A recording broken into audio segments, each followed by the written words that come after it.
اعوذ باللہ من الشیطان الرجیم بسم اللہ الرحمن الرحیم رب اشرح لی صدری ویسر لی امری واحلل عقدۃ من لسانی یفقہوا قولی رب زدنی علما رب زدنی علما رب زدنی علما اللہم انی اعوذ بک من الہم والحزن واعوذ بک من العجز والکسل وأعوذ بك من البخل والجبن وأعوذ بك من غلبات الدين وقهر الرجال اللهم فقهني في الدين اللهم فقهني في الدين اللهم فقهني في الدين۔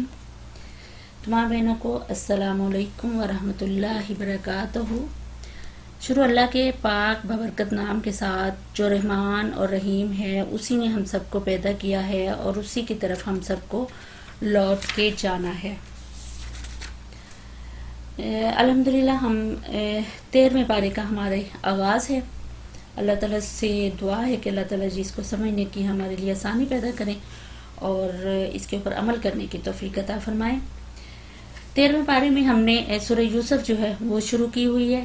سورہ یوسف جو ہے اس میں حضرت یوسف علیہ السلام کا واقعہ جو ہے وہ ہم اس کو پڑھ رہے ہیں اور اس کو سمجھنے کی کوشش کر رہے ہیں، جہاں پہ حضرت یوسف نے کہا تھا کہ جب ان کے بادشاہ نے کہا کہ حضرت یوسف علیہ السلام کو ہمارے پاس لایا جائے، لیکن حضرت یوسف نے قید خانے سے نکلنے سے انکار کر دیا اور کہا کہ اپنے بادشاہ سے جا کے پوچھو کہ پہلے ان عورتوں کا معاملہ جو ہے وہ کیا ہے جنہوں نے اپنے ہاتھ جو ہیں وہ کاٹ لیے تھے، یعنی میرے رب کے ہاں تو میرا معاملہ جو ہے وہ صاف ہے اور اس کو تو پہلے ہی میری بے گناہی کا حال معلوم ہے، مگر تمہارے رب یعنی تمہارا جو بادشاہ ہے اس کو بھی میری رہائی سے پہلے اس معاملے کی پوری تحقیق کر لینی چاہیے، جس کی بنا پر وہ مجھے جیل میں ڈالا گیا تھا، کیونکہ میں کسی شبے کسی بدگمانی کا داغ لے کے لوگوں کے سامنے نہیں آنا چاہتا۔ مجھے رہا کرنا ہے تو پہلے برسر عام ثابت ہونا چاہیے کہ میں بے قصور ہوں اور اصل قصوروار جو ہیں وہ عورتیں ہیں۔ پھر ان کی باتوں پہ ان عورتوں نے مان بھی لیا، اپنا قصور مان لیا کہ واقعی ہم ہی نے ہی حضرت یوسف علیہ السلام کو رجانے کی کوشش کی تھی اور وہ تو بالکل بے قصور تھے۔ تو جس پر حضرت یوسف نے کہا تھا کہ مجھے اور کوئی غرض نہیں تھی، میں نے اس لیے یہ معاملہ کلیئر کرنے کی کوشش کی ہے کہ ان عورتوں یعنی عزیز مصر کو پتہ چل جائے کہ در پردہ میں نے کوئی خیانت، کسی قسم کی خیانت جو ہے وہ نہیں کی۔ جو خیانت کرتے ہیں ان کی چالوں کو اللہ جو ہے وہ کامیابی کا راہ پر نہیں لگاتا۔ تو یہ معاملہ یہ جو ہم پڑھ رہے تھے اس کے اندر، کیونکہ مومن کا معاملہ جو ہے وہ ہمیشہ دو طرفہ ہوتا ہے، ایک طرف اللہ کے ساتھ اور دوسری طرف لوگوں کے ساتھ۔ وہ اللہ کی نظر میں بھی اللہ تو ویسے ہی جان رہا ہوتا ہے، لیکن اللہ کے ساتھ ساتھ وہ لوگوں کی نظر میں بھی اپنا معاملہ جو ہے وہ صاف رکھنا چاہتا ہے۔ بسم اللہ الرحمن الرحیم۔ وما ابرئ نفسی ان النفس لامارۃ بالسوء الا ما رحم ربی ان ربی غفور رحیم۔ میں کچھ اپنے نفس کی برات نہیں کر رہا، نفس تو بدی پر اکساتا ہی ہے، الا یہ کہ کسی پر میرے رب کی طرف رحمت ہو، بے شک میرا رب غفور رحیم ہے۔ کیا کہہ رہے ہیں حضرت یوسف؟ وہ کہہ رہے ہیں کہ میں کوئی اپنے نفس کی جو ہے وہ صفائی پیش نہیں کر رہا۔ نفس جو ہے وہ تو ہمیشہ بدی پر ہی اکساتا ہے، وہ تو ہمیشہ انسان سے الٹے کام کرواتا ہے، لیکن میرا رب کی رحمت کیونکہ ساتھ ہے اور وہ بڑا غفور رحیم ہے۔ بادشاہ نے کہا انہیں میرے پاس لاؤ تاکہ میں ان کو اپنے لیے مخصوص کر لوں۔ جب یوسف علیہ السلام نے اس سے گفتگو کی تو اس نے کہا اب آپ ہمارے ہاں قدر و منزلت رکھتے ہیں اور آپ کی امانت پر برا بھروسہ ہے، یعنی یہ بادشاہ کی طرف سے گویا ایک کھلا اشارہ تھا جو کہ وہ آپ کو ذمہ داری کا منصب سونپنا چاہتا تھا اور یوسف علیہ السلام، حضرت یوسف جو تھے وہ آزمائشوں کے ایک طویل سلسلے سے کیونکہ گزر کے آئے تھے اور بادشاہ سے لے کے عام شہریوں تک کا مصر کا بچہ ان سے واقف تھا۔ ان آزمائشوں میں انہوں نے ثابت کر دکھایا کہ وہ امانت دار بھی ہیں، راست باز بھی ہیں اور عالی ظرف بھی ہے ان کا، ذہانت، فراست، معاملہ فہمی، یعنی ہر طرح کی جو صفات ان کے اندر پائی جاتی ہیں جو کہ ایک عام لوگوں میں نظر نہیں آتی ہیں. تو ان کی یہ شخصیت کے اوصاف جو تھے اس طرح کھل چکے تھے سب کے سامنے کہ کوئی بھی اس چیز سے انکار نہیں کر سکتا تھا کہ ان کو اتنا بڑا منصب جو ہے وہ کیوں دیا جا رہا ہے. تو ہر زبان جو ہے ان کی شہادت جو ہے وہ دے رہی تھی. تو اس طرح پھر حضرت یوسف علیہ السلام کو مصر کا مختار کل جو ہے وہ بنا دیا گیا. یعنی ایک تو یہ کہ خواب کی جو تعبیر تھی وہ بالکل جو حضرت یوسف نے بچپن میں دیکھا تھا، تو دیکھیں وہ خواب کی تعبیر جو ہے بالکل پوری ہونے والی ہے. پھر فرمایا، یوسف نے کہا ملک کے خزانے میرے سپرد کیجیے، میں حفاظت کرنے والا بھی ہوں اور علم بھی رکھتا ہوں. یعنی خود ہی حضرت یوسف نے کہہ دیا کیونکہ میں علم رکھتا ہوں، مجھے زیادہ پتہ ہے میں نے کس طریقے سے چلانے ہیں، لہٰذا میرے اندر جو ہیں وہ صفات پائی جاتی ہیں جو کہ عام لوگوں میں نہیں ہیں. لہٰذا ملک کے یہ جو خواب دیکھا ہے اس کے آگے جو مسئلے درپیش ہونے والے ہیں، جو مسائل آنے والے ہیں، تو میں وہ علم رکھتا ہوں کہ میں بہترین طریقے سے حفاظت جو ہے وہ کر سکتا ہوں. اس طرح ہم نے اس سرزمین میں یوسف کے لیے اقتدار کی راہ ہموار کی.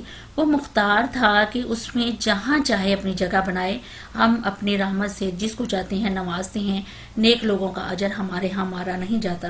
یعنی اب ساری سرزمین جو ہے مصر کی وہ تمہاری ہے، اس کی ہر جگہ جو ہے وہ کہیں پہ بھی تم جو آ جا سکتے ہو. یعنی اب یہ منصب جو ہے دیکھیں، غور کریں کہ کس وجہ سے حضرت یوسف کو ملا تھا. کہ تھوڑا سا اگر غور کریں ہم لوگ کہ صرف اور صرف ان کے صبر کی بنا پر ان کو یہ منصب جو ہے سونپا گیا تھا، کہ انہوں نے صبر برداشت اس طرح سے کیا تھا کہ کتنا عرصہ وہ جیل میں رہے، اور جیل میں سے بھی قید خانے میں رہے، اور قید خانے میں سے بھی اس صورت میں وہ نکلے کہ میرے دامن پہ کسی قسم کا کوئی دھبا جو ہے وہ نہ لگا ہو، بدنامی کا کوئی نام میں لے کے تو میں باہر نہیں آنا چاہتا ہوں. تو دیکھیں یہ صبر ہی تھا پیچھے جس کی بنا پہ حضرت یوسف کو مختار کل جو ہے وہ بنایا گیا. تو ہمارے لیے بھی یہاں ایک اصول نکلتا ہے کہ دیکھیں صبر جو ہے وہ ایک طاقتور چیز ہے کہ ہر مشکل حالات میں، ہر مشکل مرحلے پہ ہمیں صبر کا دامن جو ہے وہ نہیں چھوڑنا ہے. اور آخرت کا اجر ان لوگوں کے لیے ہے جہاں زیادہ بہتر ہے جو ایمان لے آئے اور خدا ترسی کے ساتھ کام کرتے رہے. یعنی یہاں پہ ایک تنبیہ بھی اب کی جا رہی ہے کہ کوئی شخص جو ہے وہ دنیاوی حکومت اور اقتدار کو اگر نیکی نیکوکاری کا اصل اجر اور حقیقی جو اجر ہے مطلوب نہ سمجھ بیٹھے، کہ وہ یہ نہ سمجھ بیٹھے کہ یہ سارا کچھ جو ہے یہ دنیا کے لیے ہی ہے اور یہیں پہ مجھے استعمال کرنا ہے، بلکہ خبردار رہے. اس کو آگاہ کیا جا رہا ہے، اللہ تعالیٰ آگاہ کر رہے ہیں کہ خبردار رہو. بہترین اجر اور وہ اجر جو مومن کو مطلوب ہوتا ہے وہ ہے جو اللہ تعالیٰ کی آخرت میں عطا فرمایا جائے. یعنی یہ دنیا جو ہے یہ کچھ نہیں ہے، یہ سارا سر و سامان، یہ اقتدار، یہ روپیہ پیسہ، یہ عزت، یہ دنیا میں رہتے ہوئے یہ کچھ بھی نہیں ہے، اس کی کوئی اہمیت اتنی نہیں ہے بنسبت آخرت کے. آخرت میں اس کی اہمیت جو ہے وہ زیادہ ہے. یوسف کے بھائی مصر آئے اور اس کے بعد حاضر ہوئے، اس کے پاس حاضر ہوئے.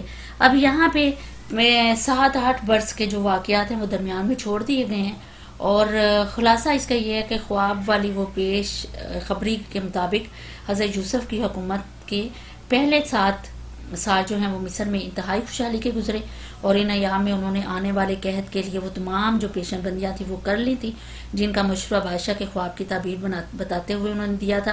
اس کے بعد پھر قحط کا دور شروع ہوا. پھر قحط سے صرف مصر ہی میں نہیں بلکہ آس پاس کے سارے لوگ جو ہیں اس کی لپیٹ میں آ گئے، اور پھر حضرت یوسف کے دانش مندانہ انتظام کی بدولت صرف مصر ہی نہیں بلکہ دوسرے ملک جہاں جہاں قحط تھا وہاں غلے کی ایک وافر مقدار جو ہے وہ ان تک پہنچائی گئی.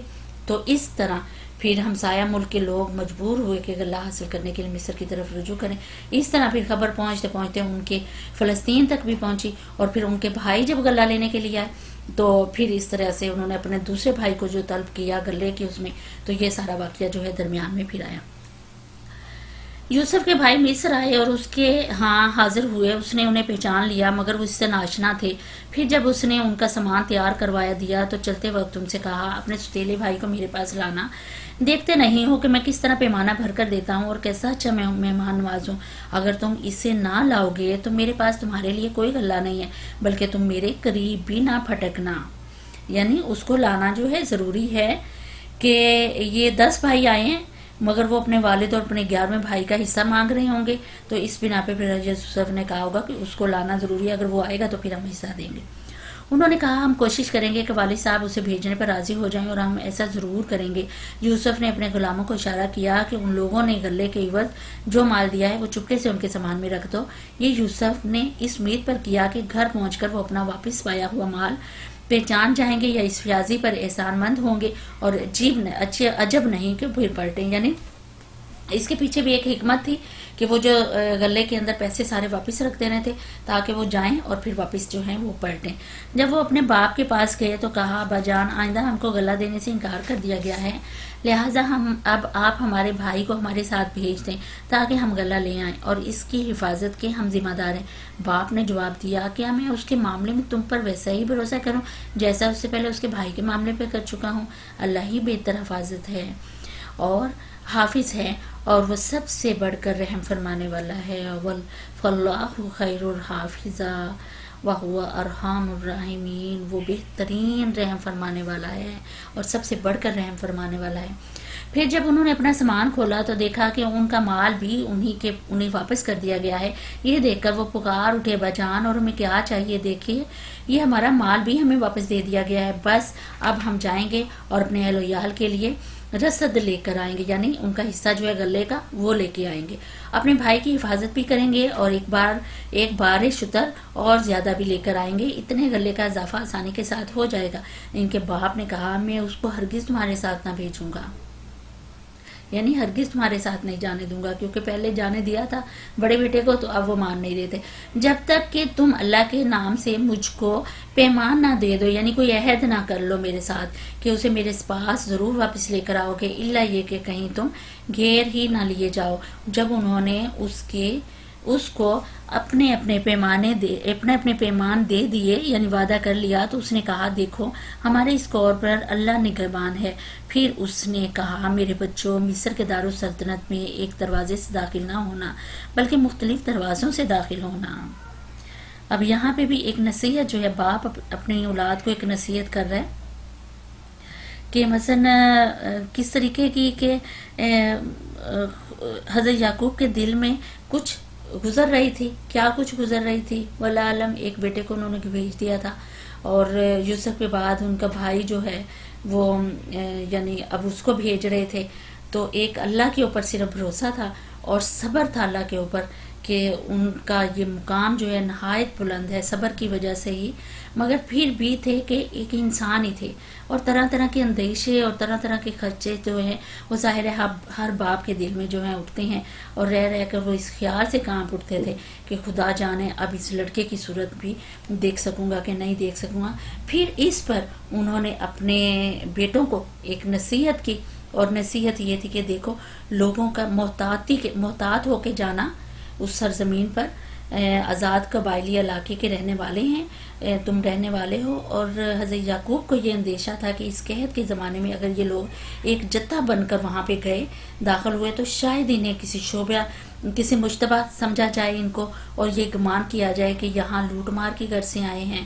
تو اس طرح کے کچھ وہم و گمان تھے جو حضرت یوسف کے ذہن میں حضرت یعقوب کے ذہن میں آ رہے تھے، تو اس لیے انہوں نے اپنے بیٹوں کو نصیحت کی تھی کہ تم لوگ، یا پھر پیچھے یہ بھی وجہ ہو سکتی ہے کہ نظر نہ لگ جائے، یا اس طرح کی کوئی بھی وجہ ہو سکتی ہے، بہرحال انہوں نے یہ ان کو ہدایت کی تو تم لوگ ایک دروازے سے نہیں جانا بلکہ الگ الگ دروازے سے داخل ہونا، مگر میں اللہ کی مشیت سے تم کو نہیں بچا سکتا، حکم اس کے سوا کسی کا بھی نہیں چلتا، اس پر میں نے بھروسہ کیا، اور جس کو بھی بھروسہ کرنا ہو اس پر کرے، یعنی کس پر بھروسہ کرے، صرف اور صرف اللہ پر۔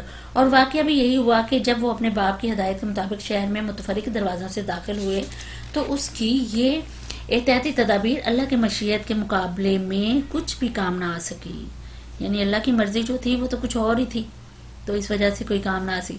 ہاں بس یعقوب کے دل میں جو ایک کھٹک تھی اسے دور کرنے کے لیے اس نے اپنی سی کوشش کر لی، یعنی باپ نے ایک کوشش کی انسان ہونے کے ناطے کے مختلف جو شک شبے ان کے ذہن میں اٹھ رہے تھے، تو انہوں نے اس کو ایک کوشش کی کہ اس طرح کر لینا، دروازے الگ الگ اس سے داخل ہو جانا۔ بے شک وہ ہماری دی ہوئی تعلیم سے صاحب علم تھا، مگر اکثر لوگ معاملے کی حقیقت کو جانتے نہیں ہیں۔ اب یہاں پہ کیا پتہ چلا کہ کوشش جو ہے وہ ضرور کرنی چاہیے، لیکن توکل جو ہے وہ اللہ پہ ہی صرف کرنا چاہیے، اور کیونکہ اصل حفاظت جو ہے وہ اللہ کی حفاظت ہے، اور بھروسہ اپنی تدبیروں پر نہیں بلکہ اللہ کے ہی کے فضل پر جو ہے وہ کرنا چاہیے، اور تدبیر اور توکل جو ہے وہ درمیان ٹھیک ٹھیک جب ہوگا تو پھر انشاءاللہ تعالی کچھ بھی نہیں ہوگا۔ یہ لوگ یوسف کے حضور پہنچے تو اس نے اپنے بھائی کو اپنے پاس الگ بلا لیا اور اسے بتا دیا کہ میں تیرا وہی بھائی ہوں جو کھویا گیا تھا، اب تو ان باتوں پر غم نہ کر جو یہ لوگ کرتے رہے ہیں۔ اب یہاں پہ وہ ساری جو داستان تھی وہ سمیٹتی گئی جو 21-22 سال تک دونوں بھائیوں کے ملنے پر پیش آئی تھی، کہ حضرت یوسف نے ظاہر ہے سارا کچھ بتا دیا ہوگا اپنے بھائی کو، کس طرح وہ بچھڑا، کس طرح وہ مصر پہنچا، کس طرح وہ سارے حالات جو پچھلے تھے۔ یہاں پہ بات اللہ تعالیٰ نے مختصر کی، اور وہ صرف یہ بتایا کہ یوسف نے پھر اپنے بھائی کو جو تسلی دی کہ اب تم میرے پاس رہو گے، ان ظالموں کے پنجے میں سے تم کو دوبارہ نہیں میں بھیجوں گا۔ اور اس موقع پر دونوں بھائیوں میں یہ بھی طے پایا کہ کس طریقے سے بنیامین کو مصر میں روکنا ہے، یعنی انہوں نے کیا تدبیر کی، مصلحتاً کس طرح سے تدبیر کی۔ تو لہٰذا یہاں پہ اللہ تعالیٰ نے جو مختصر بیان کیا ہے، قرآن پاک میں جو مختصر بیان ہوا ہے وہ صرف اتنا ہی ہوا ہے کہ اب تم غم نہ کرو، میں یہ تمہارا کچھ نہیں بگاڑ سکتے۔ جب یوسف نے ان بھائیوں کا سامان لدوانے لگا تو اس نے اپنے بھائی کے سامان میں اپنا پیالہ رکھ دیا، پھر ایک پکارنے والے نے پکار کر کہا، اے قافلے والو، تم لوگ چور ہو؟ انہوں نے پلٹ کر پوچھا، تمہاری کیا چیز کھوئی ہے؟ سرکاری ملازموں نے کہا، بادشاہ کا پیمانہ ہم کو نہیں ملتا۔ اور ان کے جمعدار نے کہا، جو شخص لا کر دے گا اس کے لیے ایک بار شدر انعام ہے، اس کا انعام ہے، اس کا میں ذمہ لیتا ہوں۔ ان بھائیوں نے کہا، خدا کی قسم تم لوگ خوب جانتے ہو کہ ہم اس ملک میں فساد کرنے نہیں آئے ہیں اور ہم چوریاں کرنے والے لوگ نہیں ہیں۔ انہوں نے کہا، اچھا اگر تمہاری بات جھوٹی نکلی تو چور کی کیا سزا ہے؟ انہوں نے اس کی سزا جس کے سامان میں چیز نکلی وہ آپ ہی اپنی سزا میں رکھ لیا جائے، ہمارے ہاں تو ایسے ظالموں کو سزا دینے کا یہی طریقہ تھا۔ اب یہاں پہ کیا پتہ چلتا ہے، یعنی حضرت یوسف کو پتہ تھا کہ ہمارے ملک میں جو ہے وہ کیا کس چیز کی سزا کس طرح سے دی جاتی ہے، اسی لیے انہوں نے یہی تدبیر سوچی۔ ان کو یہی پتہ تھا کہ اگر میں ان کے کوئی اس طرح رکھوں گا ان کے پیالے میں تو ظاہر ہے اسی بندے کو رکھنے کے لیے پھر مجھے کہیں گے، تو ظاہر ہے انہوں نے پھر اپنی نہیں رکھی کہ ہمارے ملک میں کیا سزا ہے چور کی، بلکہ انہوں نے پوچھا، الٹا ان سے ہی پوچھا کہ آپ کے ملک میں کیا چور کی سزا ہے۔ تو انہوں نے پھر بھائیوں نے کہا کہ ہمارے ملک میں جو سزا ہے وہ تو یہی سزا ہے کہ اس کو رکھ لیا جاتا ہے یہاں پہ۔ تو ظاہر حضرت یوسف جو تھے وہ سارا کچھ یہ جانتے تھے، تو اس وجہ سے انہوں نے یہ تدبیر کی، اور یہ سب کچھ پیچھے اللہ تعالیٰ کے ہی اللہ تعالیٰ کے ہی حکم کے مطابق ہو رہا تھا، یعنی شریعت کی یعقوب علیہ السلام کی شریعت کا جو قانون تھا وہ یہاں پہ ہے بتایا جا رہا ہے کہ ان کی شریعت میں اس طریقے سے چور کی سزا جو تھی ہوتی ہے، تو یہ سارا کچھ اللہ کے حکم سے ہو رہا تھا۔ تب یوسف نے اپنے بھائی سے پہلے ان کی خرچیوں کی تلاشی لینی شروع کی، پھر اپنے بھائی کی خرچی سے کم شدہ چیز برآمد کر لی۔ اس طرح ہم نے یوسف کی تائید اپنی تدبیر سے کی۔ اس کا یہ کام نہ تھا کہ بادشاہ کے دین یعنی مصر کے شاہی قانون میں اپنے بھائی کو پکڑتا، الا یہ کہ اللہ ہی ایسا چاہے، یعنی ہم نے ابھی وہی چیز ہو گئی کہ صرف یہ سارا کچھ جو ہو رہا تھا وہ اللہ تعالیٰ کے حکم کے مطابق ہو رہا تھا۔ ہم جس کے درجے چاہتے ہیں بلند کر دیتے ہیں، اور ایک علم رکھنے والا ایسا ہے جو ہر صاحب علم سے بالا تر ہے۔ ان بھائیوں نے کہا، یہ چوری کرے تو کچھ تعجب کی بات نہیں، اس سے پہلے اس کا بھائی یوسف بھی چوری کر چکا ہے۔ یعنی دیکھیں کہ ظلم کی انتہا ہے کہ کتنے ظالم لوگ ہیں کہ فوراً ایک جھوٹی بات بنا کر اپنے آپ کو اس بھائی سے الگ کر لیا اور اس کے ساتھ اس کے بھائی کو بھی لپیٹ کر رکھ دیا، کہ کتنا ظالم لوگ تھے یہ لوگ۔ یوسف ان کی یہ بات سن کر پی گیا، حقیقت ان پر نہ کھولی، بس زیر لب اتنا کہہ کر رہ گیا کہ بڑے ہی برے ہو تم لوگ، میرے منہ مجھ پر جو الزام تم لگا رہے ہو اس کی حقیقت خدا خوب جانتا ہے۔ انہوں نے کہا، اے سردار ذی اقتدار عزیز، اس کا باپ بہت برا آدمی ہے، اس کی جگہ آپ ہم میں سے کسی کو رکھ لیجئے، ہم آپ کو بڑا ہی نیک نفس انسان پاتے ہیں۔ یوسف نے کہا، پناہ باخدا، دوسرے کسی شخص کو ہم کیسے رکھ سکتے ہیں جس کے پاس ہم نے اپنا مال پایا ہے، اس کو چھوڑ کر دوسروں کو رکھیں گے تو ہم ظالم ہوں گے۔ جب وہ یوسف سے مایوس ہو گئے تو ایک گوشے میں جا کر آپس میں مشورہ کرنے لگے۔ ان میں سے جو سب سے بڑا تھا بولا، تم جانتے نہیں ہو کہ تمہارے والد تم سے خدا کے نام پر کیا عہد و پیمان لے چکے ہیں، اور اس سے پہلے یوسف کے معاملے میں جو زیادتی تم کر چکے ہو وہ بھی تم کو معلوم ہے۔ اب میں تو یہاں سے ہرگز نہ جاؤں گا جب تک کہ میرے والد مجھے اجازت نہ دے، یا پھر اللہ ہی میرے حق میں کوئی فیصلہ فرما دے کہ وہ سب سے بہتر فیصلہ کرنے والا ہے۔ تم جا کر اپنے والد سے کہو کہ ابا جان، آپ کے صاحبزادے نے چوری کی ہے، ہم نے اسے چوری کرتے ہوئے نہیں دیکھا، اور جو کچھ ہمیں معلوم ہوا ہے بس وہی ہم نے بیان کر دیا ہے، اور غیب کی نگہبانی تو ہم نہ کر سکیں گے۔ آپ اس بستی کے لوگوں سے پوچھ لیجئے جہاں ہم تھے، اس قافلے سے دریافت کر لیجئے جس کے ساتھ ہم آئے تھے، ہم اپنے بیان میں بالکل سچے ہیں۔ یعنی ایک دفعہ آپ دیکھیں کہ ایک دفعہ اگر جھوٹ انسان بول دیتا ہے، کوئی چوری کر لیتا ہے، یا اس کا اعتماد جب اٹھ جاتا ہے، پھر اعتماد کو بحال کرنا کتنا مشکل کام ہے۔ دیکھیں تو یہاں پہ بھی وہی صورتحال بیان کی جا رہی ہے کہ ایک دفعہ ان کا اعتماد جو ہے اپنے بچوں سے اٹھ گیا تھا یعقوب کا، اور وہ سمجھتے تھے کہ ہمارے باپ کا اعتماد ہم پہ سے اٹھ گیا ہے، اب وہ ہمارے اوپر بھروسہ نہیں کرتے ہیں، تو لہٰذا وہ کس طریقے سے اب ڈر رہے ہیں یہ بات کرتے ہوئے۔ باپ نے یہ داستان سن کر کہا، دراصل تمہارے نفس نے تمہارے لیے ایک اور بڑی بات کو سہل بنا دیا، اچھا اس پر بھی صبر کروں گا اور بخوبی کروں گا۔ یعنی پھر وہی صبر والی بات کہ دیکھیں صبر کی طاقت جو ہے کتنی بڑی ہے، کہ یہ تمہارے نزدیک یہ یعنی بہت کام آسان ہے کہ میرا بیٹا جس کے حسن سیرت سے میں خوب واقف ہوں ایک پیالے کی چوری کا مرتکب ہو سکتا ہے۔ پہلے تمہارے لیے اپنے ایک بھائی کو جان بوجھ کر گم کر دینا اور اس کے قمیص پر جھوٹا خون لگا کر آنا بہت آسان کام ہو گیا تھا، اب ایک دوسرے بھائی کو واقعی چور مان لینا اور مجھے آ کر اس کی خبر دے دینا، وہ دوسرا کام آسان ہے۔ یعنی تمہارے لیے یہ کام بہت آسان ہے کہ جھوٹ بول دینا اور اپنی صفائی پیش کر دینا اور اپنے آپ کو بچا لینا، لیکن پھر بھی انہوں نے کہا کہ میں صبر کروں گا اس معاملے میں بھی اور بخوبی کروں گا۔ کیا بعید ہے کہ اللہ ان سب کو مجھ سے لا ملائے، وہ سب کچھ جانتا ہے اور اس کے سب کام حکمت پر مبنی ہے۔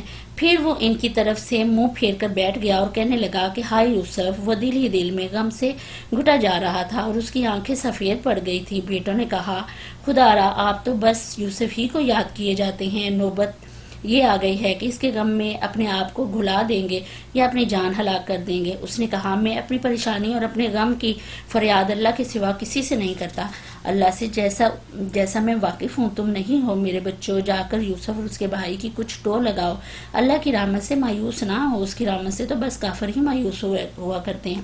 اب یہاں پہ ایک اور چیز ہمیں ملی سبق لینے کے لیے کہ اللہ کی رحمت سے کسی صورت بڑی سے بڑی مشکل بھی آ جائے، بڑی سے بڑی کوئی آزمائش بھی آ جائے، لہٰذا اللہ کی رحمت سے مایوس نہیں ہونا۔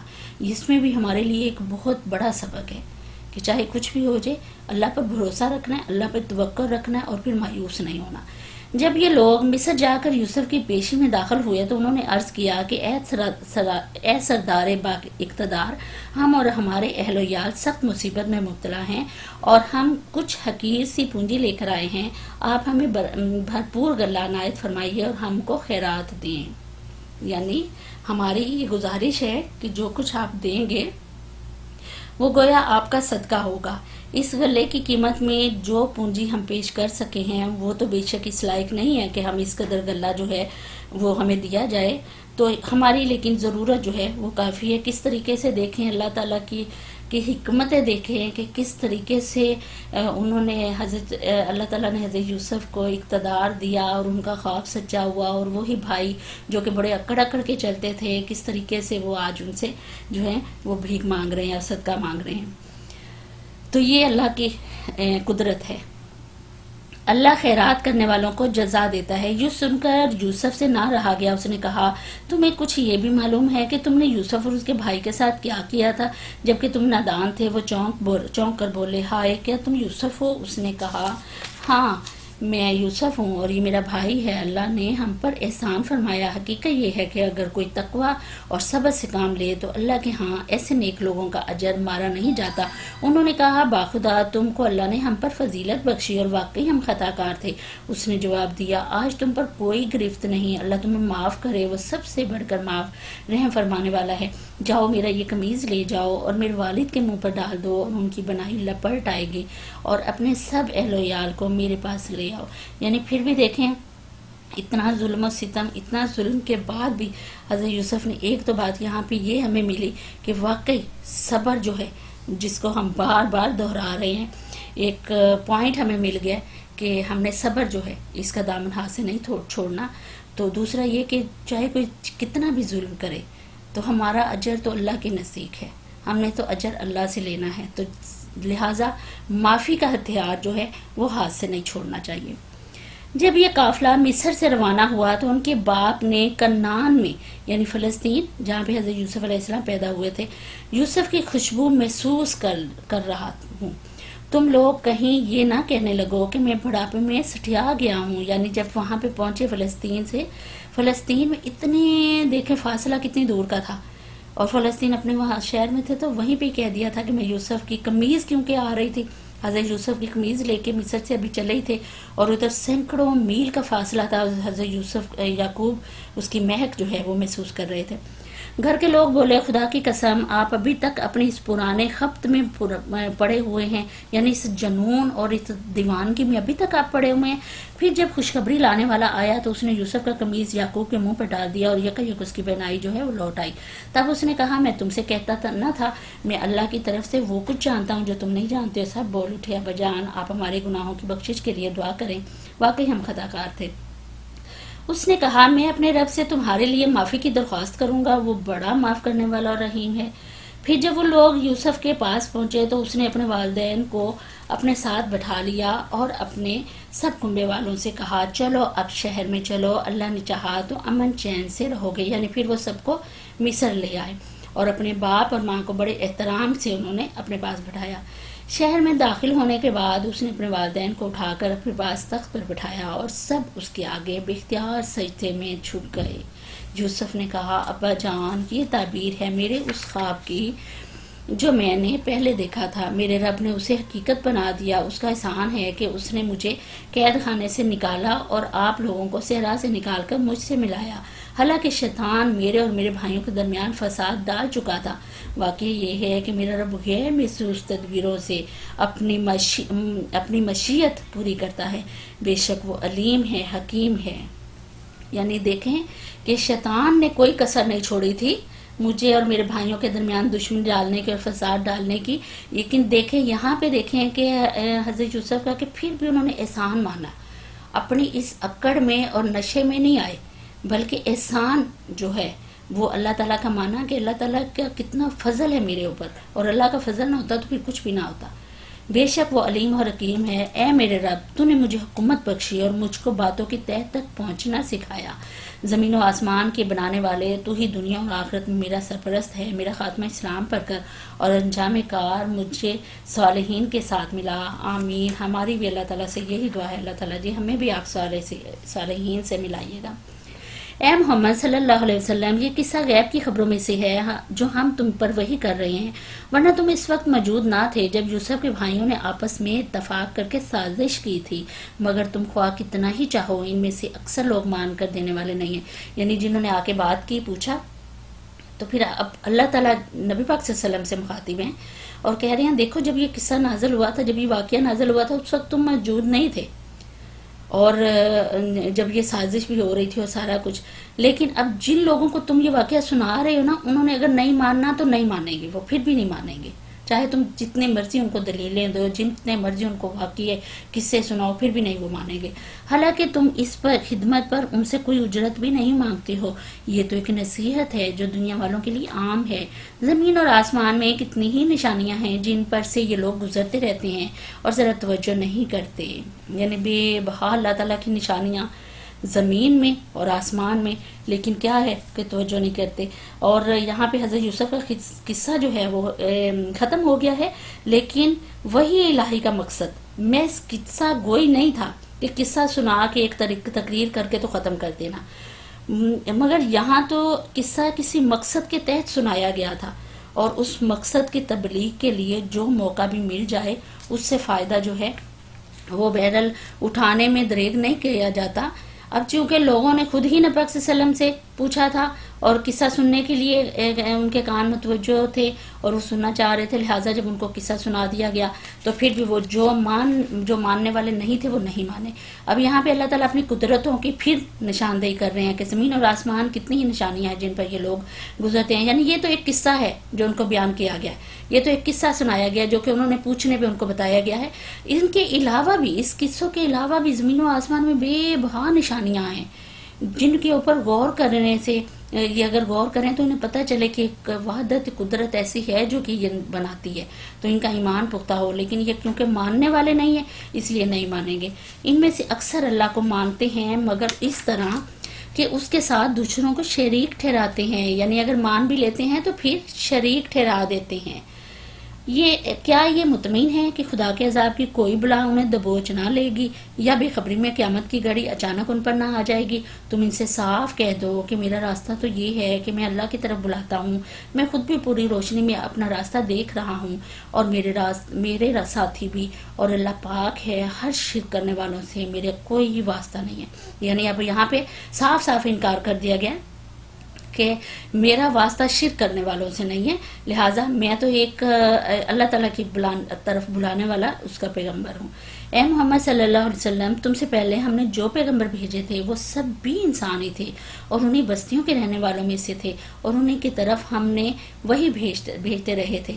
پھر کیا یہ لوگ زمین پر چلے پھرے نہیں ہیں؟ کیا ان قوموں کے انجام انہیں نظر نہ آئے جو ان سے پہلے گزر چکی ہیں؟ یقیناً آخرت کا گھر ان کے لیے ہے جو زیادہ بہتر ہے، جنہوں نے پیغمبروں کی بات مان کر تقوی کی روش اختیار کی۔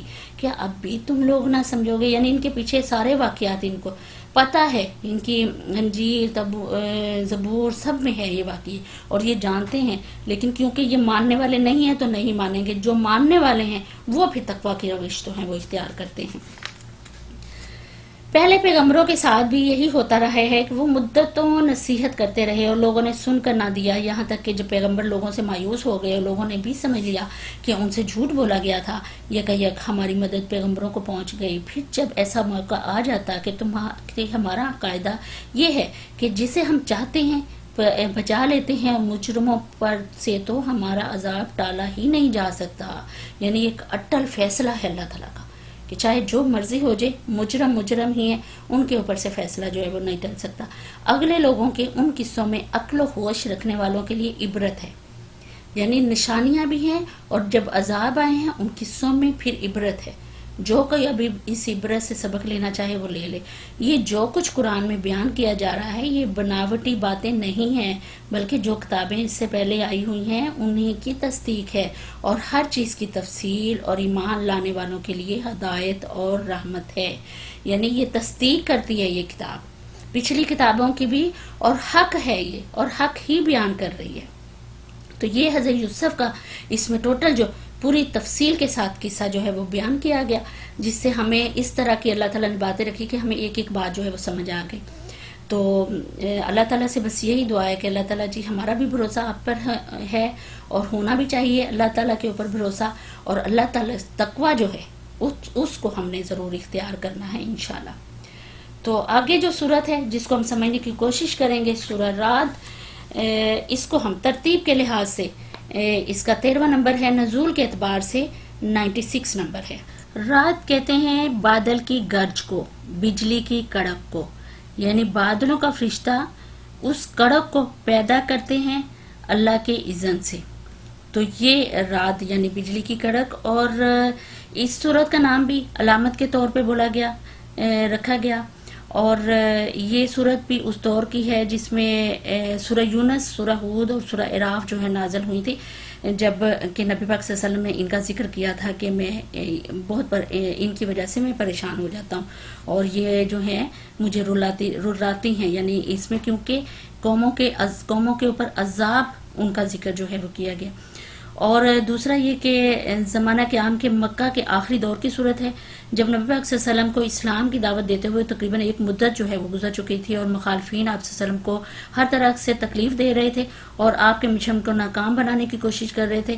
تو اس طرح 40 مختلف چالیں چلتے تھے، اور مومنین بار بار تمنائیں کر رہے تھے کہ کاش کوئی معجزہ ہو جائے اور ان لوگوں کو راہ راست جو ہے وہ لایا جا سکے۔ تو اللہ تعالیٰ نے پھر مسلمانوں کو سمجھایا یہاں پہ کہ ایمان کی راہ دکھانے کا یہ طریقہ ہمارے ہاں رائج نہیں ہے۔ اگر دشمن حق کی رسی دراز کیے جا رہی ہے تو یہ ایسی بات نہیں ہے کہ جس سے تم گھبراؤ۔ اور دوسرا یہ کہ اگر کیونکہ یہ کفار جو ہے ہر درمی پہ اترے ہوئے ہیں، اور ان کی ہر درمی ہے کہ جس کی وجہ سے یہ اسلام قبول نہیں کر رہے ہیں، اگر قبروں میں سے مردے بھی ان کے سامنے اٹھ کے آ جائیں گے تو یہ مانیں گے نہیں۔ تو یہ چیز جو ہے اس میں بتائی جا رہی ہے۔ بسم اللہ الرحمن الرحیم، الف لام میم را، یہ کتاب الہی کی آیات ہیں، اور جو کچھ تمہارے رب کی طرف سے تم پر نازل کیا گیا ہے وہ عین حق ہے، مگر تمہاری قوم کے اکثر لوگ مان نہیں رہے ہیں۔ اب یہاں پہ اللہ تعالیٰ نے نبی پاک صلی اللہ علیہ وسلم کو 3 بنیادی باتیں جو ہیں ان کی نبی پاک صلی اللہ علیہ وسلم کو دعوت دے رہے تھے کفار مکہ کو۔ ایک یہ کہ توحید، آخرت اور رسالت، یہ 3 باتوں کی بنیادی باتوں کی دعوت دے رہے تھے، اور یہ تھا کہ نبی پاک صلی اللہ علیہ وسلم کو یہاں پہ اللہ تعالیٰ خطاب کر رہے تھے اور فرما رہے ہیں کہ اے نبی، تمہاری قوم کے اکثر لوگ اس تعلیم کو قبول کرنے سے انکار کر رہے ہیں، اور مگر یہ ہے کہ یہ کتاب جو تم پہ نازل کی گئی ہے سراسر یہ حق ہے، خواہ اب لوگ اس کو مانیں یا نہ مانیں۔ لہٰذا 3 بنیادی باتیں جو ہیں وہ یاد رکھیں کہ توحید، آخرت، رسالت، یہ باتیں تھیں جن کی دعوت جو ہے نبی صلی اللہ علیہ وسلم دے رہے ہیں۔ وہ اللہ ہی ہے جس نے آسمان کو ایسے سہاروں کے بغیر قائم کیا جو تم کو نظر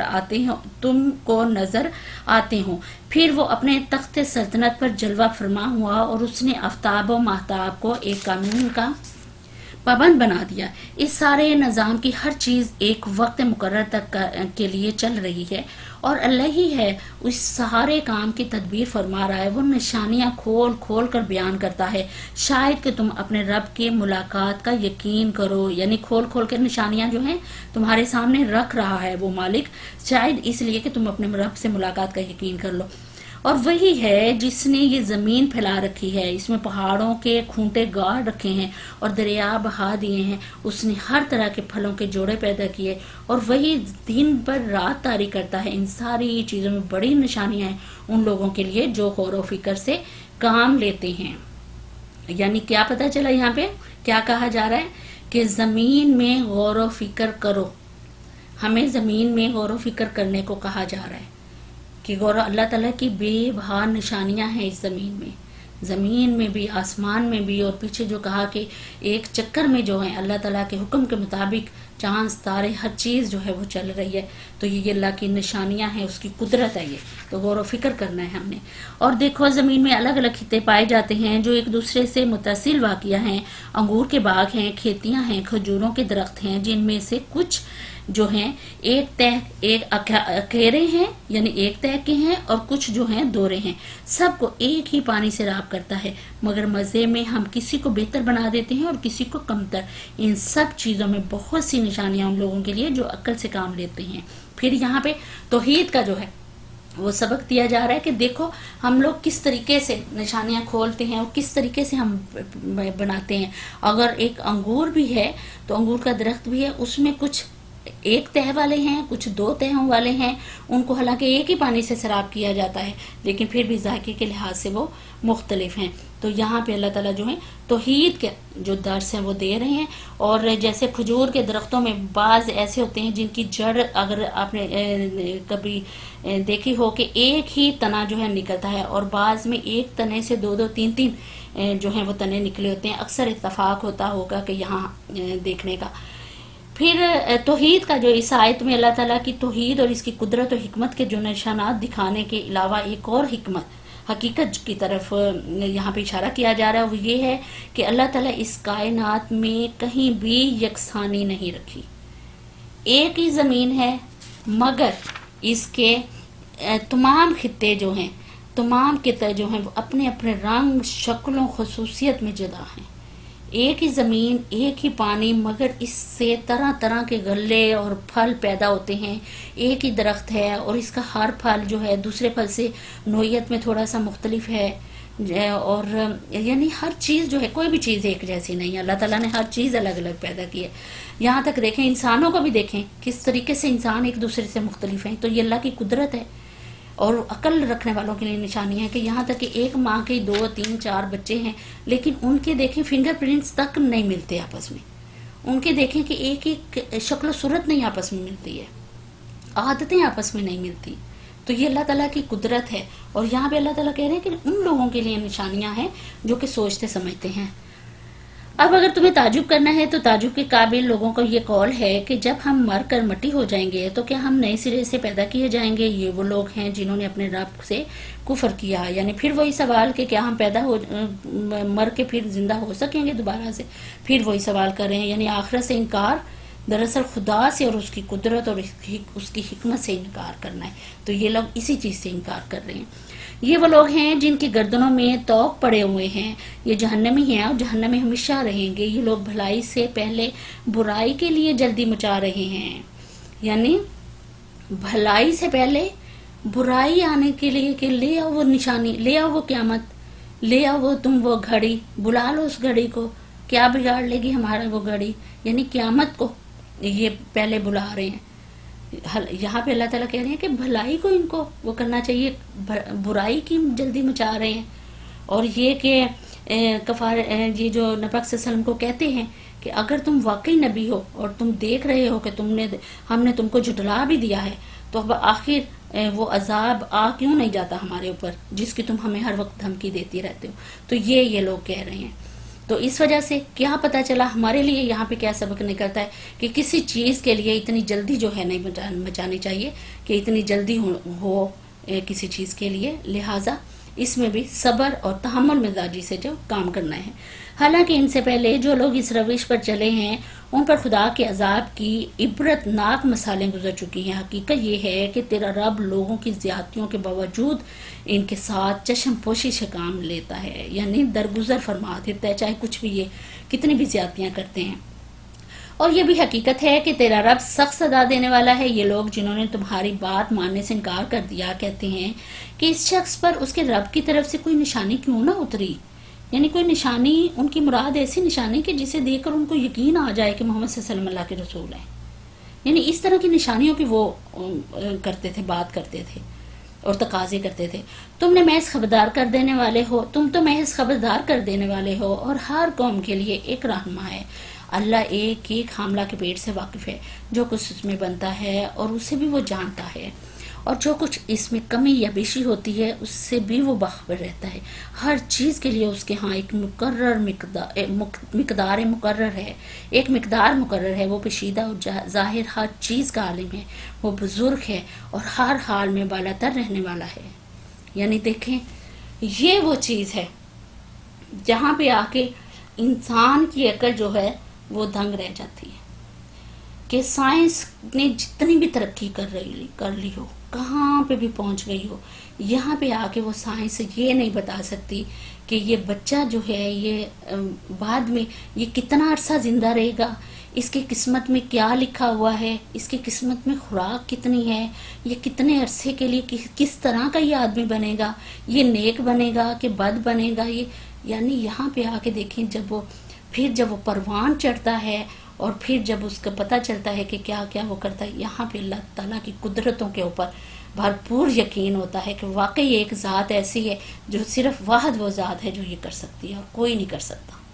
کہ سائنس نے بے تحاشا ترقی کر لی ہے اور وہ بھی دماغ اللہ کا ہی دیا ہوا ہے، لیکن یہ کہ یہاں پہ آ کے جو ہے وہ ابھی یہاں تک پہنچی نہیں ہے. یہاں پہ آ کے اس کو بھی مات ہے کہ وہ یہ نہیں بتا سکتی. وہ پوشیدہ اور ظاہر ہر چیز کا عالم ہے. وہ بزرگ ہے اور ہر حال میں بالا تر رہنے والا ہے. تم میں سے کوئی شخص ہوا زور سے بات کرے یا آہستہ، اور کوئی رات کی تاریکی میں چھپا ہوا ہو یا دن کی روشنی میں چل رہا ہو، اس کے لیے سب یکساں ہیں. ہر شخص کے آگے اور پیچھے اس کے مقرر کیے ہوئے نگران لگے ہوئے ہیں جو اللہ کے حکم سے اس کی دیکھ بھال کر رہے ہیں. یعنی کہ مسلسل نگرانی ہو رہی ہے، مسلسل، کہ ایک پل، ایک منٹ، ایک سیکنڈ ایسا نہیں ہے جس سے یہ فرشتے جو ہیں چوکتے ہوں اور وہ پل اور وہ سیکنڈ ہم کہیں کہ اس میں ہم اپنی مرضی سے جو مرضی کر لیں، لہٰذا ہمیں کوئی نہیں دیکھ رہا، ہمیں نہ وہ فرشتے دیکھ رہے ہیں نہ اللہ دیکھ رہے. کوئی ایک سیکنڈ بھی ایسا نہیں ہے لہٰذا نگرانی بڑی سخت ہو رہی ہے. اس کے اوپر ہم نے غور کرنا ہے کہ ہماری جو نگرانی ہو رہی ہے وہ بڑی سخت ہو رہی ہے، اور ایک ایک حرکت کی جو ہے وہ نگرانی ہو رہی ہے. حقیقت یہ ہے کہ اللہ کسی قوم کے حال کو نہیں بدلتا جب تک وہ خود اپنے اوصاف نہیں بدل لیتی. یعنی جب تک انسان خود نہیں بدلتا تو اللہ بھی پھر اس کو نہیں بدلتا. اور تبھی تو پھر اللہ نے اختیار جو ہے وہ انسان کے ہاتھ میں رکھ دیا ہے کہ جس مرضی راستے کے اوپر چلنا چاہو چلو تم. اور جب اللہ کسی قوم کی شامت لانے کا فیصلہ کر لے تو پھر وہ کسی کے ٹالے نہیں چل سکتی. نہ اللہ کے مقابلے میں ایسی قوم کا کوئی حامی و مددگار ہو سکتا ہے. یعنی اس غلط فہمی میں نہ رہو کہ اللہ کے ہاں کوئی پیر فقیر، کوئی بزرگ، کوئی جن، کوئی فرشتہ ایسا زورآور ہے کہ تم خواہ کچھ بھی کرتے رہو وہ تمہاری نظروں نیازوں کی رشوت لے کر تمہیں تمہارے برے اعمال کی جو پیدائش سے بچا لے گا. کچھ بھی ایسا نہیں ہے، کوئی ایسا نہیں ہے یہاں دنیا میں. صرف اللہ کا نام ہے، اللہ کی مدد ہے، اور اللہ ہی پھر ایسی قوم کا حامی و مددگار ہو سکتا ہے کہ اللہ کے مقابلے کے اوپر کوئی نہیں آ سکتا. وہی ہے جو تمہارے سامنے بجلیاں چمکاتا ہے، جنہیں دیکھ کر تمہیں اندیشے بھی لاحق ہوتے ہیں اور امیدیں بھی بنتی ہیں. وہی ہے جو پانی سے لدے ہوئے بادل اٹھاتا ہے، بادلوں کی گرج اس کی حمد کے ساتھ اس کی پاکی بیان کرتی ہے، اور فرشتے اس کی ہیبت سے لرزتے ہوئے اس کی تسبیح کرتے ہیں. وہ کڑکتی ہوئی بجلیوں کو بھیجتا ہے اور بسا اوقات انہیں جس پر چاہتا ہے عین اس حالت میں گرا دیتا ہے جبکہ لوگ اللہ کے بارے میں جھگڑ رہے ہوتے ہیں. پھر واقعہ اس کی چال بڑی زبردست ہے. یعنی دیکھیں کہ اللہ کی قدرتوں کی نشانیاں اللہ تعالیٰ خود گنوا رہے ہیں کہ کیسی کیسی نشانیاں ہیں. یعنی اس کے پاس بے شمار حربے ہیں، اور جس وقت جس کے خلاف جس حربے کو وہ چاہے ایسے طریقے سے کام لے سکتا ہے کہ چوٹ پڑنے سے ایک لمحہ پہلے بھی اسے خبر نہیں ہوگی کہ کدھر سے کب چوٹ جو ہے وہ پڑنے والی ہے. یہاں پہ دیکھیں کہ عقل مند سے عقل مند انسان بھی یہ نہیں سوچ سکتا، چاہے جتنا مرضی کوئی عقل جو ہے عقل مند انسان گنا جاتا ہو، لیکن اس کو نہیں پتا یہ بھی چیز. اس کو پکارنا برحق ہے. رہی وہ دوسری ہستیاں جنہیں اس کو چھوڑ کے یہ لوگ پکارتے ہیں، وہ ان کی دعاؤں کا کوئی جواب نہیں دے سکتے. انہیں پکارنا تو ایسا ہے جیسے کوئی شخص پانی کی طرف ہاتھ پھیلا کر اس سے درخواست کرے کہ تو میرے منہ تک پانی پہنچا دے، حالانکہ پانی اس تک پہنچنے والا نہیں ہے. بس اس طرح کافروں کی دعائیں بھی کچھ نہیں ہیں مگر ایک تیرے بے ہدف. وہ تو اللہ ہی ہے جس کو زمین و آسمان کی ہر چیز توان و کرب کرہن سجدہ کر رہی ہے، اور وہ سب چیزوں کے سائے صبح و شام اس کے آگے جھکتے ہیں. یعنی کچھ بھی اپنی مرضی سے نہیں ہے، کچھ بھی نہیں، سب کچھ اللہ تعالیٰ کے حکم کے مطابق ہے. پھر پانی کی مثال دیکھیں کہ کس طریقے کی کہ وہ پہنچ ہی نہیں سکتا جب تک ہاتھ نہیں بڑھاؤ گے، جب تک پکڑو گے نہیں. کوئی کیسے منہ میں ڈال سکتا ہے؟ کچھ بھی نہیں ایسا ہو سکتا. تو ان کی مثال یہاں پہ اللہ تعالیٰ سے بیان کر رہے ہیں. ان سے پوچھو آسمان و زمین کا رب کون ہے؟ کہو اللہ. پھر ان سے کہو کہ جب حقیقت یہ ہے تو کیا تم اسے چھوڑ کر ایسے معبودوں کو اپنا کارساز ٹھہرا لیا جو خود اپنے لیے بھی کسی نفع نقصان کا اختیار نہیں رکھتے؟ کہو کہ اندھا اور آنکھوں والا برابر ہو سکتا ہے؟ ہم نے پیچھے بھی یہ مثال دیکھی ہے. یہ اللہ تعالیٰ نے یہ فرمایا کہ کیا یہ دونوں برابر ہو سکتے ہیں؟ کیا روشنی اور تاریکی برابر ہو سکتی ہے؟ تو تم پھر میرے ساتھ کیوں شریک ٹھہرا رہے ہو اپنے معبودوں کو؟ کہ مثلا کہ کیوں ان کے آگے تم سجدہ کرتے ہو؟ صبح شام مغرب مشرق کی طرف جو ہے ہماری ہی علامتیں، ہماری ہی نشانیاں تمہیں نظر آ رہی ہیں، تو پھر ان کو آگے کیوں جھکتے ہو؟ اور لوگ پھر اس بات کے قائل تھے کہ زمین و آسمان کا رب جو ہے اللہ ہے، کیونکہ یہاں خود اللہ تعالیٰ کہہ رہے ہیں کہ جب تم مانتے ہو کہ اللہ ہے، اللہ نے بنایا سب کچھ، اللہ نے بنایا، پھر شریک کیوں کرتے ہو؟ کیا روشنی اور تاریکیاں یکساں ہوتی ہیں؟ اگر ایسا نہیں ہے تو کیا ان کے ٹھہرائے ہوئے شریکوں نے بھی اللہ کی طرف کچھ پیدا کیا ہے، اللہ کی طرح کچھ پیدا کیا ہے کہ اس کی وجہ سے ان پر تخلیق کا معاملہ مشتبہ ہو گیا؟ کہو ہر چیز کا خالق صرف اللہ ہے، وہ یکتا ہے، سب پر غالب ہے. بے شک اللہ نے آسمان سے پانی برسایا اور ندی نالے اپنے ظرف کے مطابق اسے لے کر چل نکلے. پھر جب سیلاب اٹھا تو سطح پر جھاگ بھی آ گئے، اور ایسے ہی جھاگ ان دھاتوں پر بھی اٹھتے ہیں جنہیں زیور اور برتن وغیرہ بنانے کے لیے لوگ پگھلاتے ہیں. یعنی اس مثال سے اللہ حق اور باطل کے معاملے کو واضح کرتا ہے. جو جھاگ ہے وہ اڑ جاتا ہے اور جو چیز ہے انسان کے لیے نفع پہنچاتی ہے وہ زمین میں ٹھہر جاتی ہے. اس طرح اللہ مثالوں سے اپنی بات جو ہے وہ سمجھاتا ہے. اب یہاں پہ اللہ تعالیٰ نے بڑی پیاری مثال سے سمجھانے کی انسان کو کوشش کی ہے کہ شاید عقل والوں کو سمجھ آ جائے ان کو، اور یہ پلٹ آئیں، واپس ایمان لے آئیں. یعنی دیکھیں کہ جب کسی زور سے، بہت کثرت سے جب پانی گرتا ہے، بڑی زور سے پانی پڑتا ہے، تو بارش کا ہو یا کسی چیز کا یا سیلاب کا ہو، تو اس کے اوپر جھاگ آ جاتی ہے. تو اب اس جھاگ کی جو ہے بتایا جا رہا ہے کہ اس جھاگ کی کوئی اہمیت نہیں ہے. اہمیت کس چیز کی ہے؟ اس پانی کی ہے. وہ تو اوپر ہے، جھاگ اوپر ہے، تھوڑی دیر میں وہ ختم ہو جائے گی، وہ چلی جائے گی اوپر اگر آ بھی گئی ہے، لیکن یہ کہ وہ ختم ہونے کے لیے وہ، لیکن اصل اہمیت جو ہے وہ پانی کی ہے. اب یہاں پہ بھی یہی بتایا جا رہا ہے کہ باطل جو ہے وہ اوپر اگر آ بھی جاتا ہے، وہ خوش نما آپ کو نظر بھی آتا ہے، آپ کو وہ اس میں رعنائیاں نظر آتی ہیں، خوشیاں نظر آتی ہیں، خوبصورتیاں نظر آتی ہیں، اور اوپر ابھرتا ہوا نظر آتا ہے کہ ہر چیز جو ہے وہ عیاں ہو رہی ہے، اور ہر چیز جو ہے اس میں مزے ہیں، خوبصورت ہے یہ وہ. لیکن آپ دیکھیں کہ اللہ تعالیٰ نے مثال ایسے دی ہے کہ اس کی کوئی اہمیت نہیں ہے. وہ اگر اوپر آ بھی جاتا ہے باطل تو اس کی کوئی اہمیت نہیں ہے. اہمیت کس چیز کی ہے؟ جو نیچے، یعنی کہ جو نیکی ہے اس کی اہمیت ہے. باطل کی کوئی اہمیت نہیں ہے. تو یہاں پہ یہ کہ سیدھے رستے کے اوپر چلنا ہے. جو الٹا رستہ ہے وہ تو خوش نمائیاں آپ کو دکھائے گا ہی، لیکن اس کی کوئی اہمیت نہیں ہے. اسی طریقے سے اللہ تعالیٰ نے زیور برتنوں کے اوپر جب وہ دھاتوں پک رہے ہوتے ہیں تو ان کے اوپر اللہ تعالیٰ نے کہا کہ جھاگ سی آ جاتی ہے. اصل قیمت اس جھاگ کی نہیں ہے، بلکہ اصل قیمت اس کی ہے اس دھات جو نیچے بیٹھ کے، جو زیور اصل قیمت تو وہ ہے. تو اسی طریقے سے حق اور باطل کا فرق اللہ تعالیٰ نے بتایا ہے کہ اصل قیمتی چیز حق ہے. باطل اگر اوپر اٹھتا بھی ہے تو وہ ختم ہو جانے والا ہے. اس مثال سے اللہ حق اور باطل کے معاملے کو واضح کرتا ہے. جو جھاگ ہے وہ اڑ جایا کرتا ہے، اور جو چیز انسان کے لیے نفع بخشتی ہے وہ زمین میں ٹھہر جاتی ہے. اس طرح اللہ مثالوں سے اپنی بات سمجھاتا ہے. جن لوگوں نے اپنے رب کی دعوت قبول کر لی ان کے لیے بھلائی ہے، اور جنہوں نے اسے قبول نہ کیا وہ اگر زمین کی ساری دولت کے بھی مالک ہوں اور اتنی ہی اور فراہم کر لیں تو وہ خدا کی پکڑ سے بچنے کے لیے اس سب کو فدیے میں دے ڈالنے پر بھی تیار ہو جائیں. کہ یہ وہ لوگ ہیں جنہوں نے بری طرح حساب لیا، جن سے بری طرح حساب لیا جائے گا، اور ان کا ٹھکانہ جہنم ہے، وہ بہت ہی برا ٹھکانہ ہے. یعنی اس وقت ان پر ایسی مصیبت پڑی ہوگی کہ وہ اپنی جان چھڑانے کے لیے دنیا مافیا کی جتنی بھی دولتیں ہوں گی اگر وہ بھی دے دیں گے، اور وہ کوئی ہجک، کوئی اس طرح کی جھجک میں وہ کریں گے بھی نہیں، کوئی تعامل کوئی اس طرح کی وہ کریں گے بھی نہیں، وہ دے دیں گے. لیکن پھر بھی اللہ تعالیٰ حساب جو ہے وہ لے کے رہے گا، اور ان کا ٹھکانہ جو ہے وہ جہنم ہے. اور یہاں پہ بتانا بھی یہی کہ قرآن بھی ہمیں یہی بتاتا ہے کہ اللہ تعالیٰ اس طرح کا محاسبہ اپنے ان بندوں سے کرے گا جو اس کے باغی بن کر دنیا میں رہے، کہ برخلاف اس کے کہ جنہوں نے اپنے خدا سے وفاداری کی اور اس کے متی و فرمان رہے.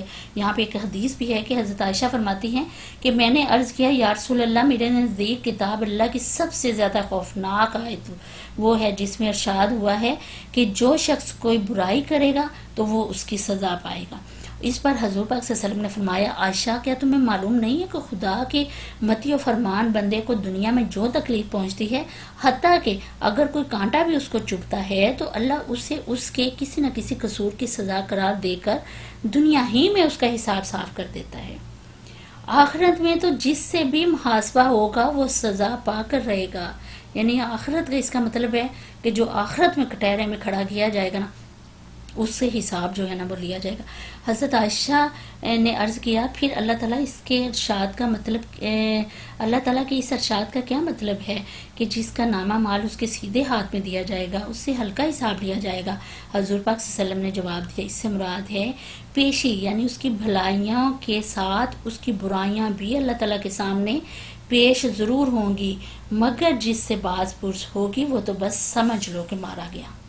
یعنی ہمیں اللہ تعالیٰ سے یہ دعا ہے کہ اللہ تعالیٰ جی ہمیں اس کٹہرے میں کھڑا نہ کیا جائے، ہم سے باز پرس نہ ہو، ہم سے بالکل نہ باز پرس ہو. کیونکہ اگر ایک دفعہ نبی پاک صلی اللہ علیہ وسلم کے کہنے کے مطابق باز پرس شروع ہو گئی تو سمجھو پھر سارے کھاتے کھولیں گے، پھر سارے کھاتے، پھر ایک ایک چیز کا حساب ہوگا، نیکی کا، بدی کا، ہر چیز پھر جو ہے وہ تولی جائے گی. تو بہتر یہ ہے کہ ہم اللہ تعالیٰ سے دعا کریں کہ اللہ تعالیٰ جی ہمیں بس بغیر حساب کے ہمیں آگے چلا دیں، ہمارا حساب جو ہے وہ کھلے ہی نہ. آمین ثم آمین۔ اور ان کا ٹھکانہ جہنم ہے، وہ بہت ہی برا ٹھکانہ ہے۔ بھلا یہ کس طرح ممکن ہے کہ وہ شخص جو تمہارے رب کی اس کتاب کو جو اس نے تم پر نازل کی ہے حق جانتا ہے، اور وہ شخص جو اس حقیقت کی طرف سے اندھا ہے، دونوں یکساں ہو جائیں؟ نصیحت و دانش مند لوگ ہی قبول کیا کرتے ہیں، اور ان کا طرز عمل یہ ہوتا ہے کہ اللہ کے ساتھ اپنے عہد کو پورا کرتے ہیں، اسے مضبوط باندھنے کے بعد توڑ نہیں ڈالتے۔ یعنی اب یہ ایمان والوں کی صفات جو ہیں وہ بیان کی گئی ہیں کہ وہ اپنا عہد پورا نہیں کرتے ہیں اور اس کو پھر توڑ نہیں دیتے ہیں۔ ان کی روش یہ ہوتی ہے کہ اللہ نے جن روابط کو برقرار رکھنے کا ان کو حکم دیا ہے انہیں برقرار رکھتے ہیں، اپنے رب سے ڈرتے ہیں اور اس بات کا خوف رکھتے ہیں کہ کہیں ان سے بری طرح حساب نہ لیا جائے۔ یعنی جو مومن ہیں، مومنین کی صفات میں یہ چیز شامل ہے کہ وہ اللہ سے دعائیں کرتے ہیں اور اللہ سے خوف رکھتے ہیں، ڈرتے ہیں، اللہ کا تقوی اختیار کرتے ہیں اور کہتے ہیں کہ ان سے حساب جو ہے وہ نہ لیا جائے۔ ان کا حال یہ ہوتا ہے کہ اپنے رب کی رضا کے لیے صبر سے کام لیتے ہیں، نماز قائم کرتے ہیں اور ہمارے دیے ہوئے رزق میں سے علانیہ اور پوشیدہ خرچ کرتے ہیں۔ یعنی یہ ایمان والوں کی صفات میں شامل ہیں کہ دیکھیں صبر کا دامن بھی وہ ہاتھ سے نہیں چھوڑتے، اللہ کا تقوی بھی اختیار کرتے ہیں، اللہ کی رضا بھی چاہتے ہیں، نماز بھی قائم کرتے ہیں، اور پھر اللہ کے جو اللہ نے رزق دیا ہے اس میں سے خرچ کرتے ہیں، اعلانیہ بھی اور پوشیدہ طور پہ بھی، اور برائیوں کو بھلائیوں سے دفع کرتے ہیں۔ یعنی اتنی کچھ زیادہ بھلائی کرتے ہیں کہ اگر کوئی برائی ہو بھی جاتی ہے نا، وہ بھلائی کا پلڑا اتنا بھاری کر دیتے ہیں کہ برائی کو وہ ختم کر دے، تاکہ آخرت کا گھر انہی لوگوں کے لیے ہے۔ یعنی ایسے باغ جو ان کی ابدی قیام گاہ ہوں گے، وہ خود بھی ان میں داخل ہوں گے، اور ان کے باوجداد اور ان کی بیویاں اور ان کی اولادوں میں سے جو صالح ہیں وہ بھی ان کے ساتھ وہاں جائیں گے۔ یعنی اس کا مطلب ہے کہ اگر ایک ہی خاندان کے دیکھیں سارے ہمارے بچے میاں سب ہی نیک صالح ہیں، تو اس کا مطلب ہے سب آخرت میں بھی ملیں گے۔ تو اللہ تعالیٰ بھی ہم سب کو ملانے والا ہو۔ ملائکہ ہر طرف سے ان کے استقبال کے لیے آئیں گے اور ان سے کہیں گے تم پر سلامتی ہو، تم نے دنیا میں جس طرح صبر سے کام لیا اس کی بدولت آج تم اس کے مستحق ہو۔ یعنی ملائکہ ہر طرف سے آ کر ان کو سلام، کتنا خوش قسمت وہ انسان ہوگا۔ آپ سوچیں کہ اس کی خوش قسمتی جو ہے کہ ملائکہ جو ہیں وہ بھی آ کر ان کو سلام کریں گے اور ان کو خوشخبری سنائیں گے کہ اب تم ایسی جگہ آ گئے ہو جہاں تمہارے لیے سلامتی ہی سلامتی ہے۔ اللہ تعالیٰ جی ہمیں بھی ایسے ہی لوگوں میں شامل کیجیے گا، اور ہمارے اوپر بھی فرشتے جو ہیں وہ سلامتی بھیجنے والے ہوں۔ تم نے دنیا میں جس طرح صبر سے کام لیا اس کی بدولت آج تم اس کے مستحق ہو، بس کیا ہی خوب ہے یہ آخرت کا گھر۔ رہے وہ لوگ جو اللہ کے عہد کو مضبوط باندھ لینے کے بعد توڑ دیتے ہیں۔ یعنی اب کن لوگوں کا ذکر ہو رہا ہے؟ منافقین کا، جو ان رابطوں کو کاٹتے ہیں جنہیں اللہ نے جڑنے کا حکم دیا ہے، یعنی اپنے رشتے خون کے رشتوں کو کاٹتے ہیں، اللہ نے جڑنے کا حکم دیا ہے، اور جو زمین میں فساد پھیلاتے ہیں وہ لعنت کے مستحق ہیں، اور ان کے لیے آخرت میں کوئی ٹھکانہ نہیں ہے۔ جگہ جگہ فساد پھیلاتے ہیں، لگائی بجائی والے کام کرتے ہیں، چغلیاں غیبتیں کر کر کے ایک دوسرے کو بدگمان کرتے ہیں ایک دوسرے کے ساتھ سامنے سے، اور ایک دوسرے کے اندر حسد کی آگ، ایک بندے کی اتنی زیادہ نیکیاں اتنی زیادہ تعریف کر دیں گے کہ اس بندے کے اندر حسد پیدا ہو جائے۔ تو یہ سارے کا سارا فساد برپا کرنا ہی ہوتا ہے۔ اس کے علاوہ اور بھی فساد کے دیکھیں کئی قسمیں ہیں کہ بس یہ فسادی لوگ جو ہیں، یہ منافقین جو ہیں، یہ کوئی جو کسر ہے وہ چھوڑتے نہیں ہیں۔ اللہ جس کو چاہتا ہے رزق سے فراغی بخشتا ہے، اور جسے چاہتا ہے نپاتلا رزق دیتا ہے۔ یہ لوگ دنیوی زندگی میں مگن ہیں، حالانکہ دنیا کی زندگی آخرت کے مقابلے میں ایک متاع قلیل کے سوا کچھ نہیں ہے۔ یعنی ایک چھوٹا سا بس ٹکڑا ہے، ایک چھوٹی سی زندگی ہے یہ، اور آخرت کی تو ہمیشہ اور باقی رہنے والی زندگی ہے، اور اسی میں ہی یہ دنیا کی زندگی میں مگن رہتے ہیں۔ پھر اللہ تعالیٰ یہاں پہ کہہ رہے ہیں کہ یہ ہمارا ہے کام، یہ ہم کسی کو تو نفع تلا دیتے ہیں اس کو بھی آزماتے ہیں، اور جس کو کھلا اور فراغی رزق دیتے ہیں اس کو بھی آزماتے ہیں۔ اس میں تم لوگوں کو اپنا حسد کی ضرورت ہے، نہ تم لوگوں کو وہ کرنے کی ضرورت ہے گلے شکوے کرنے کی۔ یہ لوگ جنہوں نے رسالت محمدی کو ماننے سے انکار کر دیا کہتے ہیں اس شخص پر اس کے رب کی طرف سے کوئی نشانی کیوں نہ اتری؟ کہو اللہ جسے چاہتا ہے گمراہ کر دیتا ہے، اور وہ اپنی طاقت آنے کا راستہ اس کو دکھاتا ہے جو اس کی طرف رجوع کرتا ہے۔ یعنی کیا پتہ چلا کہ اللہ جس سے چاہتا ہے گمراہ کر دیتا ہے۔ اور پھر آگے ساتھ ہی اب یہاں پہ بات ختم نہیں ہو گئی، اگر ہم یہاں پر تک بات لے لینا تو ہم کہیں گے کہ جی اللہ نے ہی نہیں چاہا ہمیں نیکی کا، جبکہ ساتھ اللہ تعالیٰ یہ کہہ رہے ہیں اور وہ اپنی طرف آنے کا راستہ اس کو دکھاتا ہے جو اس کی طرف رجوع کرتے ہیں. دیکھیں اینڈ والے فکرے کو ہم لوگ چھوڑ دیتے ہیں اللہ تعالیٰ کے، کہ جو اس کی طرف رجوع کرتے ہیں وہ اپنی طرف آنے کا پھر اس کو راستہ دکھاتا ہے اور پھر اس کو چاہتا ہے. تو اس فکرے کے اوپر ہمیں توجہ دینی ہے کہ ہم اللہ کی طرف رجوع کریں گے پھر ہمیں اللہ راستہ دکھائے گا. اور ہم کس بات کو پکڑ لیتے ہیں؟ بس اس بات کو کہ اللہ جسے چاہتا ہے گمراہ کر دیتا ہے، جسے چاہتا ہے سیدھے راستے پہ لگاتا ہے، جسے چاہتا ہے نہیں لگاتا. ہم اتنے اس فکرے کو پکڑ لیتے ہیں. تو یہ چیز جو ہے ہم غلط سوچتے ہیں، یہاں پہ ہماری ہم غلطی پہ اتر آتے ہیں. ایسے ہی لوگ ہیں جنہوں نے اس نبی کی دعوت کو مان لیا اور ان کے دلوں کو اللہ کی یاد سے اطمینان نصیب ہوتا ہے. خبردار رہو، اللہ کی یاد ہی وہ چیز ہے جس سے دلوں کو اطمینان نصیب ہوتا ہے. یعنی ذکر الہی بہت بڑا ہتھیار ہے، اور ذکر الہی ہوئی وہ چیز ہے جس سے دلوں کو اطمینان ملتا ہے. تو اس کا کیا مطلب ہے کہ بہت زیادہ اللہ کو یاد کرنا، بہت زیادہ. آپ دیکھیں کہ جس سے محبت ہوتی ہے اس کو انسان ہر وقت یاد کر رہا ہوتا ہے. تو ہم نے یہاں پہ وہ محبت کا پیمانہ جو ہے وہ تولنا ہے کہ اگر ہمیں اللہ سے محبت ہے پھر یقیناً ہم اس کو یاد کرنے والے ہوں گے، اور اس کو یاد کرنا ہی ذکر الہی ہے، اس کا ذکر کرنا ہے بہترین اچھے لفظوں میں. پھر جن لوگوں نے دعوت حق کو مانا اور نیک عمل کیے اور وہ خوش نصیب ہیں اور ان کے لیے اچھا انجام ہے.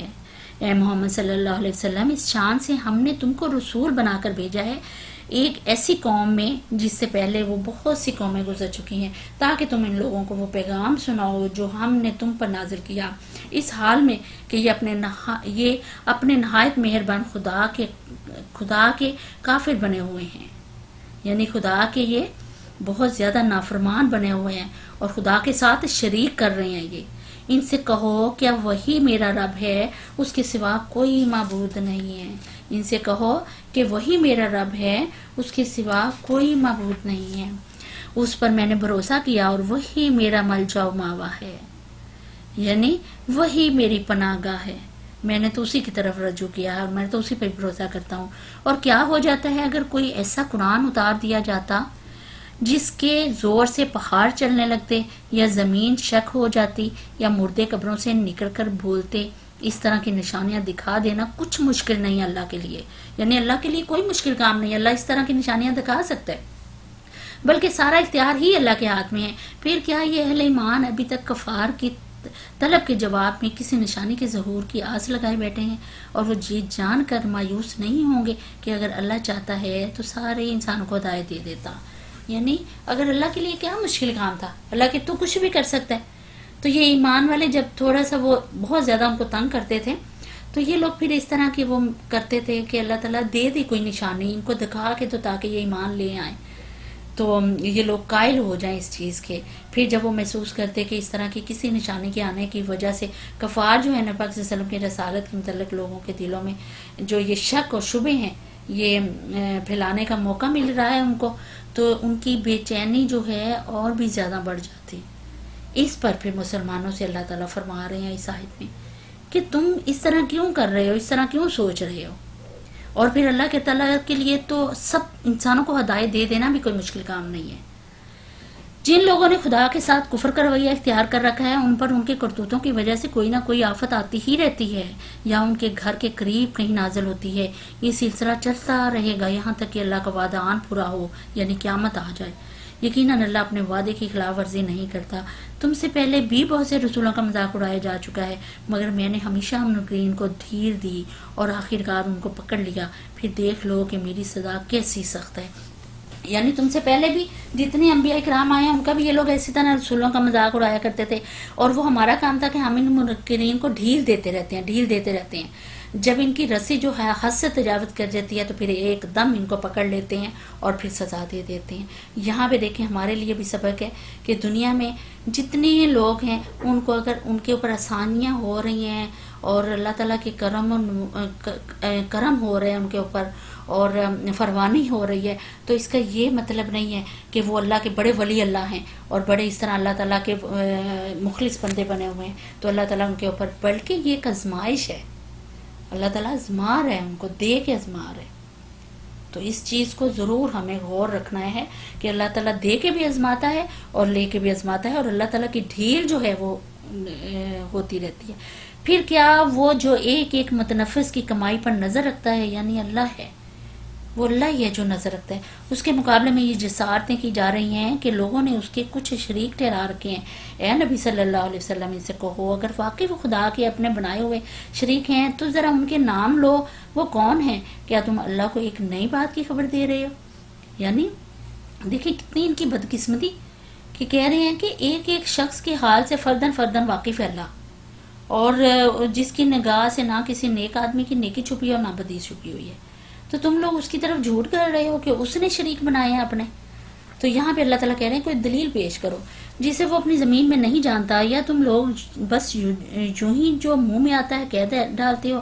حقیقت یہ ہے کہ جن لوگوں نے دعوت حق کو ماننے سے انکار کیا ہے ان کے لیے ان کی مکاریاں خوشنما بنا دی گئی ہیں اور وہ راہ راست سے روک دیے گئے ہیں۔ پھر جس کو اللہ گمراہی میں پھینک دے اسے کوئی راہ دکھانے والا نہیں ہے۔ ایسے لوگوں کے لیے دنیا کی زندگی ہی میں عذاب ہے اور آخرت کا عذاب اس سے بھی زیادہ سخت ہے، بہت سخت آخرت کا عذاب ہے، بہت سخت۔ یعنی جو اللہ کی آیات کو جو ٹلاتے ہیں ان کے لیے دنیا میں تو ذلت خواری ہے ہی ہے، لیکن آخرت میں بھی عذاب ہے۔ کوئی ایسا نہیں جو انہیں خدا سے بچانے والا ہو۔ خدا ترس انسانوں کے لیے جس جنت کا وعدہ کیا گیا اس کی شان یہ ہے کہ اس کے نیچے نہریں بہہ رہی ہیں، اس کے پھل دامائی ہیں اور اس کا سایہ لازوال ہے۔ یہ انجام ہے متقی لوگوں کا، اور منکرین حق کا انجام یہ ہے کہ ان کے لیے دوزخ کی آگ ہے۔ متقی لوگ دیکھیں کیا انجام ہے ان کا، کہ ان کا سایہ جو ہے لازوال ہوگا، اور ان کے منکرین حق کا کہ صرف دوزخ کی آگ۔ دیکھیں کتنا فرق ہے۔ اے نبی صلی اللہ علیہ وسلم، جن لوگوں کو ہم نے پہلے کتاب دی تھی وہ اس کتاب سے جو ہم نے تم پر نازل کی ہے خوش ہیں، اور مختلف گروہوں میں کچھ لوگ ایسے بھی ہیں جو اس کے بعض باتوں کو تو نہیں مانتے۔ تم صاف کہہ دو کہ مجھے تو صرف اللہ کی بندگی کا حکم دیا گیا اور اس سے منع کیا گیا ہے کہ کسی کو اس کے ساتھ شریک ٹھہراؤں۔ یعنی دیکھیں کتنی دفعہ ہم یہ چیز پڑھ چکے ہیں پیچھے کہ اللہ تعالیٰ جہاں ان کو منع کر رہے ہیں وہاں ساتھ نبی صلی اللہ علیہ وسلم کو بھی یہ کہا کرتے ہیں کہ دیکھو تم ان سے کہو کہ مجھے منع کیا گیا ہے، میں شریک نہیں ٹھہرا سکتا، میں اللہ کا بھیجا ہوا بندہ ہوں اور اللہ کی بندگی کا حکم صرف اور صرف دیتا ہوں، لہٰذا میں اس کی طرف دعوت دیتا ہوں اور اس کی طرف میرا رجوع ہے۔ اسی ہدایت کے ساتھ ہم نے یہ فرمان عربی تم پر نازل کیا۔ اب اگر تم نے اس علم کے باوجود جو تمہارے پاس آ چکا ہے لوگوں کے خواہشات کی پیروی کی تو اللہ کے مقابلے میں نہ کوئی تمہارا حامی و مددگار ہوگا، نہ کوئی اس کی پکڑ سے تم کو بچا سکے گا۔ یعنی اگر تم نے بھی کوئی نافرمانی کر دی تو تم بھی بچ نہیں سکو گے اللہ کی پکڑ سے۔ یہ اللہ تعالیٰ کہہ رہے ہیں تم سے پہلے بھی ہم نے بہت سے رسول بھیج چکے ہیں اور ان کو ہم نے بیوی بچوں والا ہی بنایا تھا، یعنی بس تمہیں ہی نہیں بیوی بچوں والا۔ یہ بھی ایک اعتراض تھا جس کا اللہ تعالیٰ جواب دے رہے ہیں جو نبی پاک صلی اللہ علیہ وسلم سے کیا جاتا تھا، کہ وہ کہتے تھے کہ یہ اچھا نبی ہے جو بیوی بھی رکھتا ہے، بچے بھی رکھتا ہے، اور بھلا پیغمبروں کو بھی خواہشات نفس سے کوئی تعلق ہو سکتا ہے۔ تو یہاں پہ یہ اعتراض کہ ان کا جواب دیا جا رہا ہے کہ دیکھو یہ انسان ہے مثلا کہ یہ بھی بیوی رکھتا ہے بچے، اور جو پہلے پیغمبر تھے پہلے رسول تھے وہ بھی بیوی بچے رکھتے تھے، اور کسی رسول کی بھی یہ طاقت نہ تھی کہ اللہ کے اذن کے بغیر کوئی نشانی خود لا دیتا، یعنی صرف اللہ تعالیٰ کا اذن ہوتا تھا تو وہ نشانی لاتے تھے۔ تو یہاں پہ بھی اعتراض کہ ان کا ایک جواب ہی دیا جا رہا ہے کہ جب مخالفین کہتے تھے کہ موسیٰ فلاں نشانی لائے تھے اور مسیح جو ہے وہ اندھوں کو بینا اور کوڑوں کو تندرست کر دیتا تھا، تو حضرت صالحہ نے بھی اونٹنی کا نشان دکھایا ان کو، تو یہ کہتے تھے کہ تم کیا نشانی لائے ہو؟ تو اس کے جواب میں پھر نبی پاک صلی اللہ علیہ وسلم جو چیز بھی دکھائی ہے اپنے اختیار اور اپنی طاقت سے نہیں دکھائی، آپ صلی اللہ علیہ وسلم ان سے کہتے تھے کہ وہ پیغمبر بھی اللہ تعالیٰ کے حکم کے مطابق نشانیاں لے کے آئے، اور اللہ نے جس وقت جس کے ذریعے سے جو کچھ ظاہر کرنا مناسب سمجھا اس کو دیا۔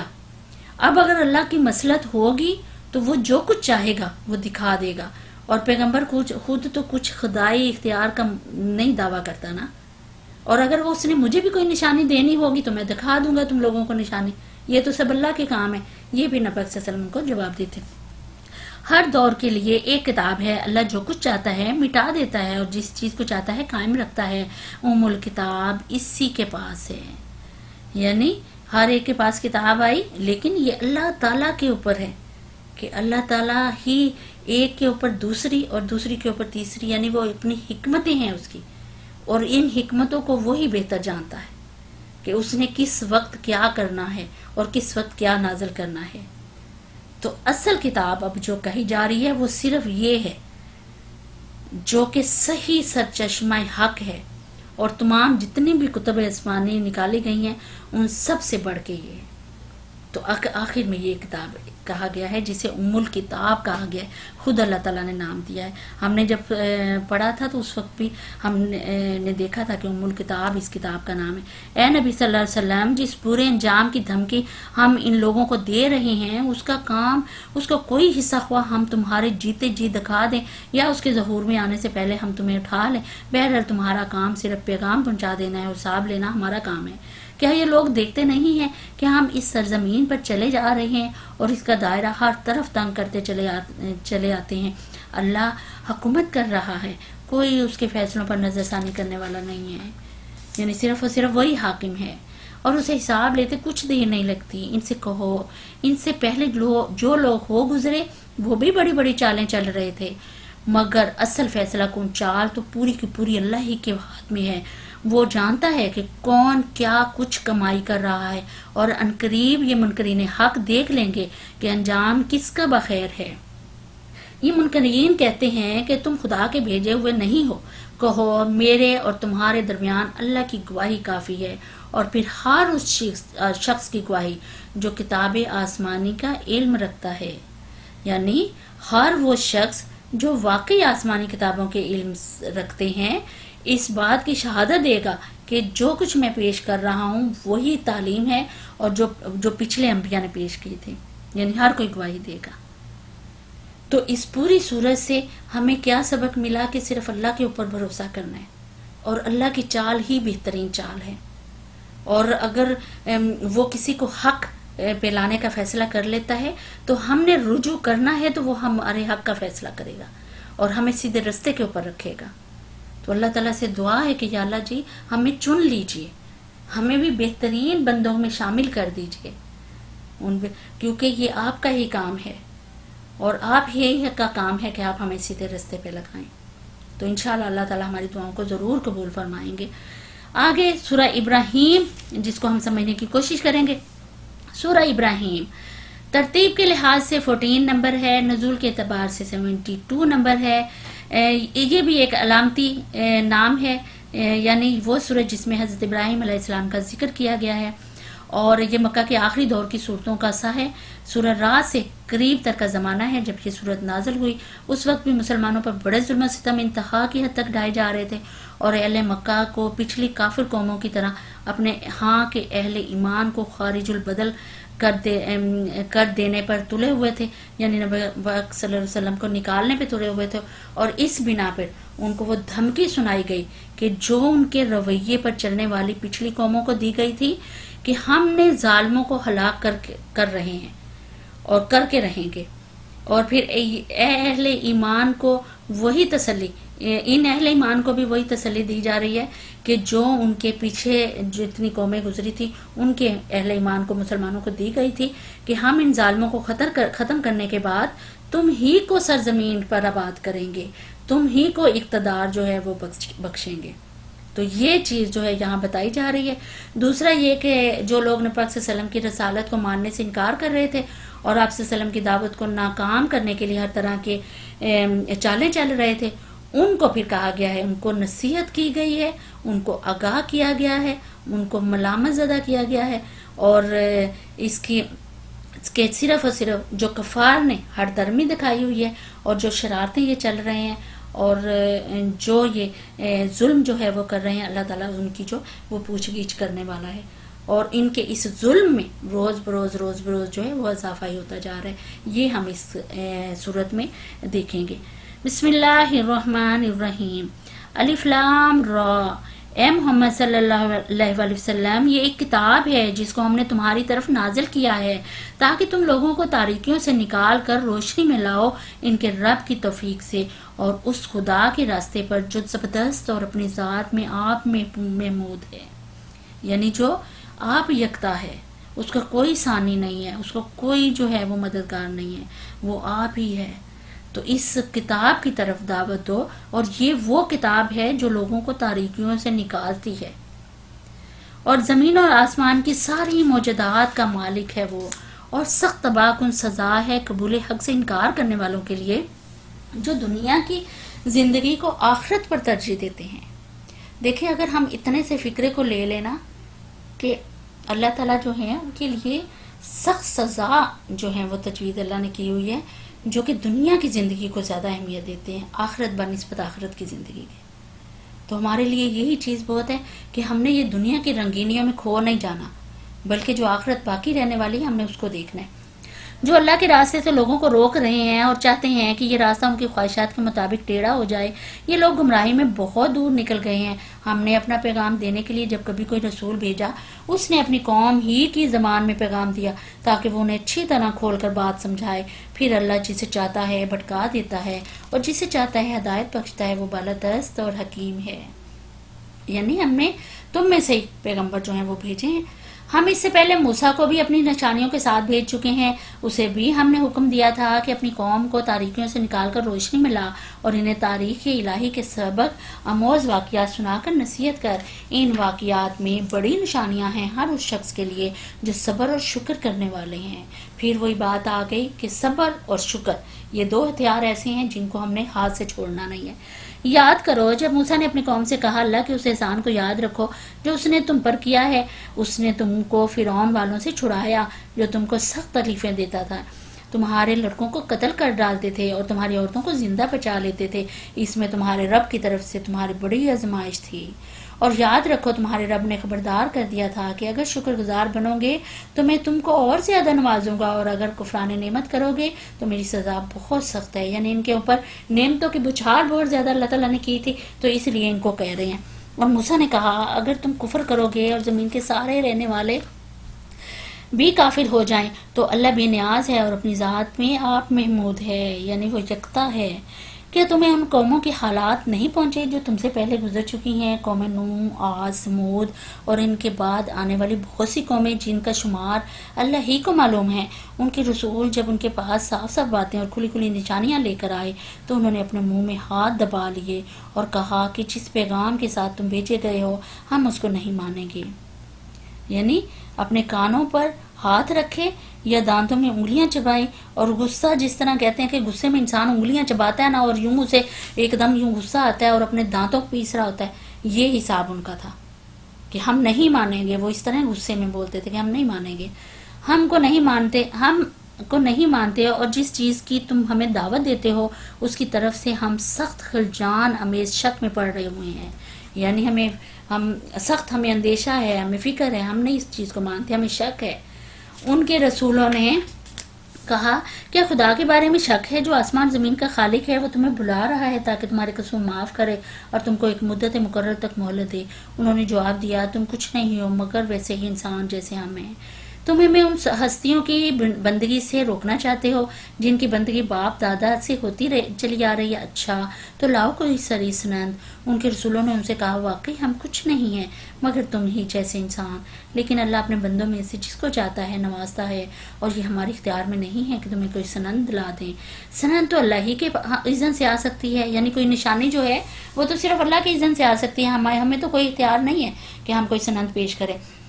اللہ ہی پر اہل ایمان کو بھروسہ کرنا ہے، یعنی کس کو بھروسہ کرنا ہے؟ بار بار دیکھیے یہ آیت آتی ہے، بار بار گھوم پھر کے وہی کہ اللہ کے اوپر بھروسہ کرنا ہے، تقوی اختیار کرنا ہے۔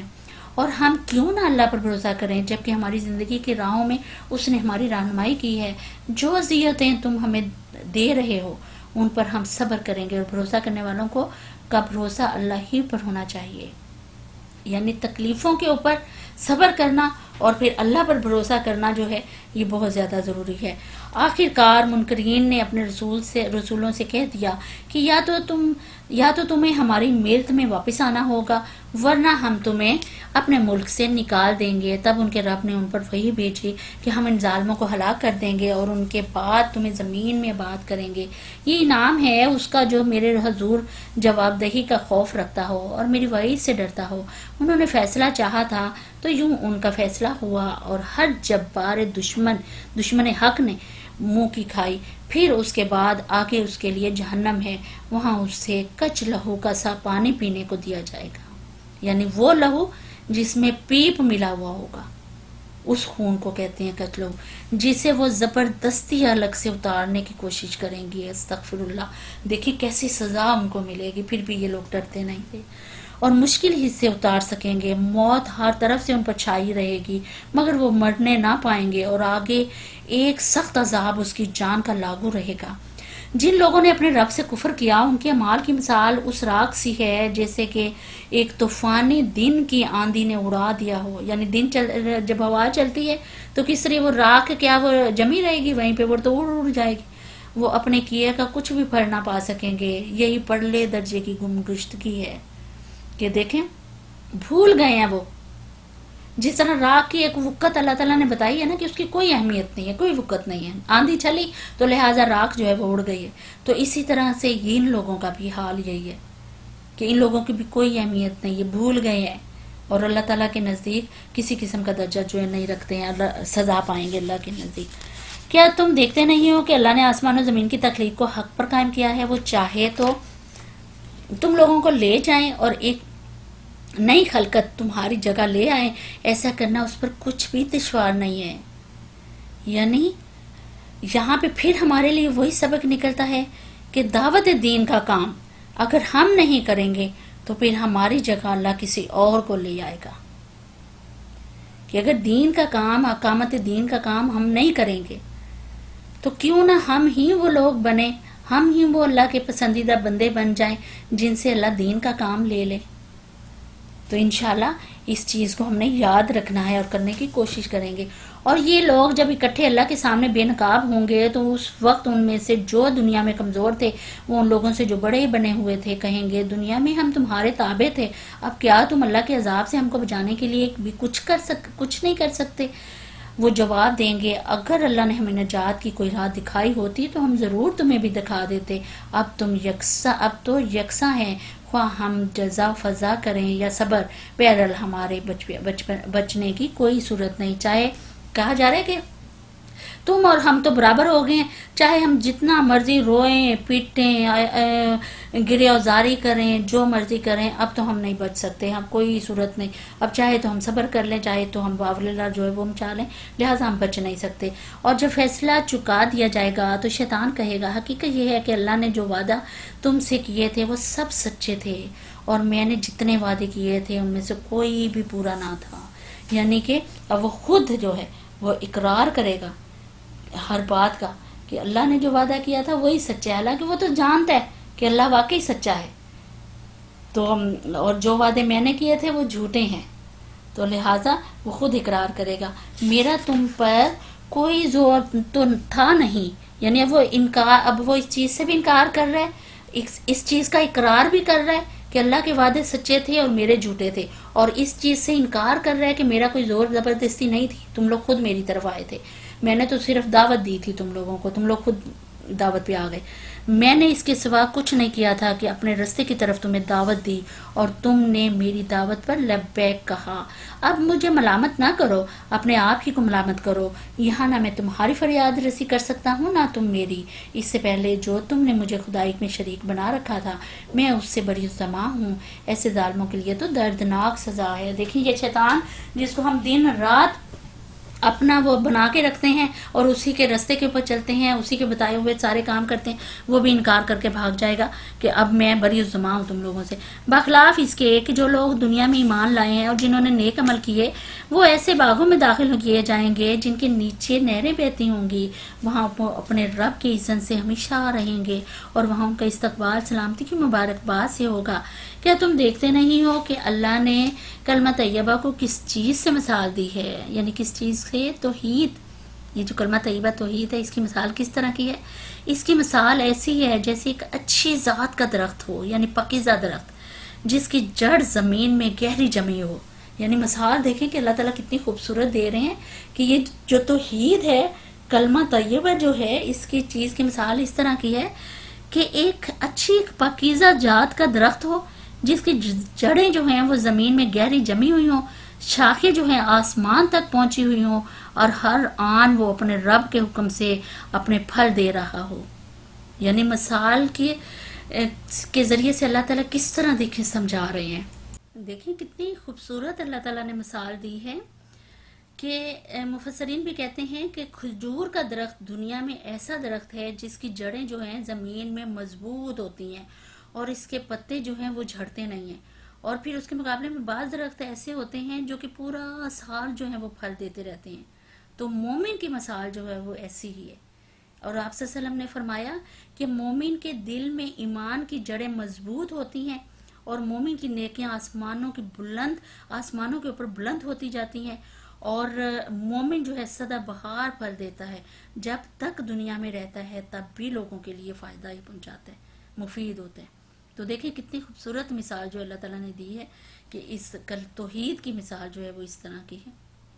یہ مثالیں اللہ اس لیے دیتا ہے کہ لوگ ان سے سبق لیں. اور کلمہ خبیثہ کی مثال یعنی شرک، جو کلمہ شرک کیا ہے، اس کی مثال ایک بدذات درخت کی سی ہے جو زمین کی سطح سے اکھاڑ پھینکا جاتا ہے. اس کے لیے کوئی یعنی ایسا درخت کہ زمین میں اگر اس کا بیج بونے کی کوشش کی جائے تو ہر وقت وہ اسے اگلنے کے لیے تیار رہتی ہے، اور آسمان کی طرف اس کی شاخیں اگر بڑھنا چاہیں تو وہ انہیں نیچے دھکیل دیتا ہے. انسان کو اگر امتحان کی خاطر انتخاب کی آزادی جو ہے اور عمل کی مہلت جو ہے نہ دی گئی ہوتی تو یہ بدذات درخت کہیں اگنے ہی نہ پاتا. یعنی اس طرح کہ اور پھر یہ کہ کلمہ طیبہ اور کلمہ خبیثہ کے اس فرق کو ہر شخص جو ہے بآسانی جو ہے محسوس کر سکتا ہے کہ کلمہ طیبہ کبھی جڑ سے نہیں اکھاڑا جا سکتا، مگر کلمہ خبیثہ کی فہرست جو ہے وہ ہزاروں کی اس میں ہے کہ وہ مردہ کلمات کے ناموں سے بھری پڑی ہے. یعنی اس طرح سے ہے. اور جبکہ کلمہ طیبہ جو ہے وہ جس شخص یا قوم نے بھی صحیح معنوں میں اگر اس کو اپنایا تو اس کی خوشبو سے اس کا ماحول جو ہے وہ معطر ہو گیا، اور اس کی برکتوں سے صرف اس شخص یا قوم نے فائدہ نہیں اٹھایا بلکہ اس کے گرد و پیش کی دنیا والوں نے بھی اسے مالا مال جو ہے وہ ہو گئے.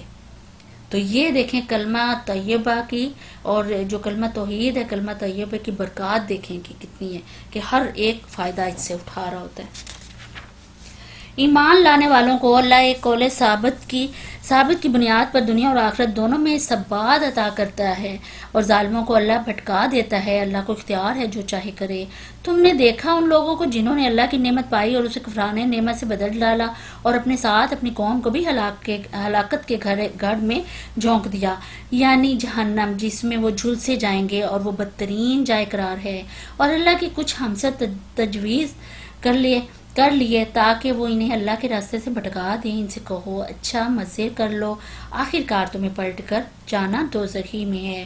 اے نبی صلی اللہ علیہ وسلم، جو بندے ایمان لائے ہیں ان سے کہہ دو کہ نماز قائم کرو، یعنی نماز پڑھو، نماز کو قائم کرو، اور جو کچھ ہم نے ان کو دیا ہے اس میں سے کھلے چھپے راہ خیر میں خرچ کرو، قبل اس کے کہ وہ دن آئے جس میں نہ خرید و فروخت ہوگی نہ دوست نوازی ہو سکے گی. یعنی نماز اور صدقے کا ذکر جو ہے وہ ہمیشہ دیکھیں، ہم نے پیچھے بھی دیکھا کہ 7 تقریباً آیا ہے کہ خرچ کرو، اللہ کے راستے میں خرچ کرو، کہ نماز قائم کرو، نماز خشوع و خضوع کے ساتھ ادا کرو، اور اللہ نے جو رزق دی ہے اس میں سے خرچ کرو.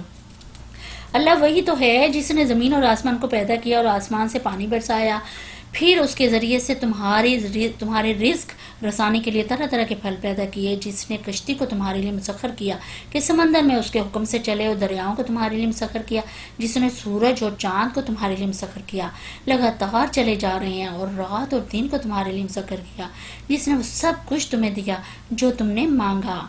اگر تم اللہ کی نعمتوں کا شمار کرنا چاہو تو نہیں کر سکتے. حقیقت یہ ایک انسان بڑا ہی بے انصاف اور ناشکرا ہے.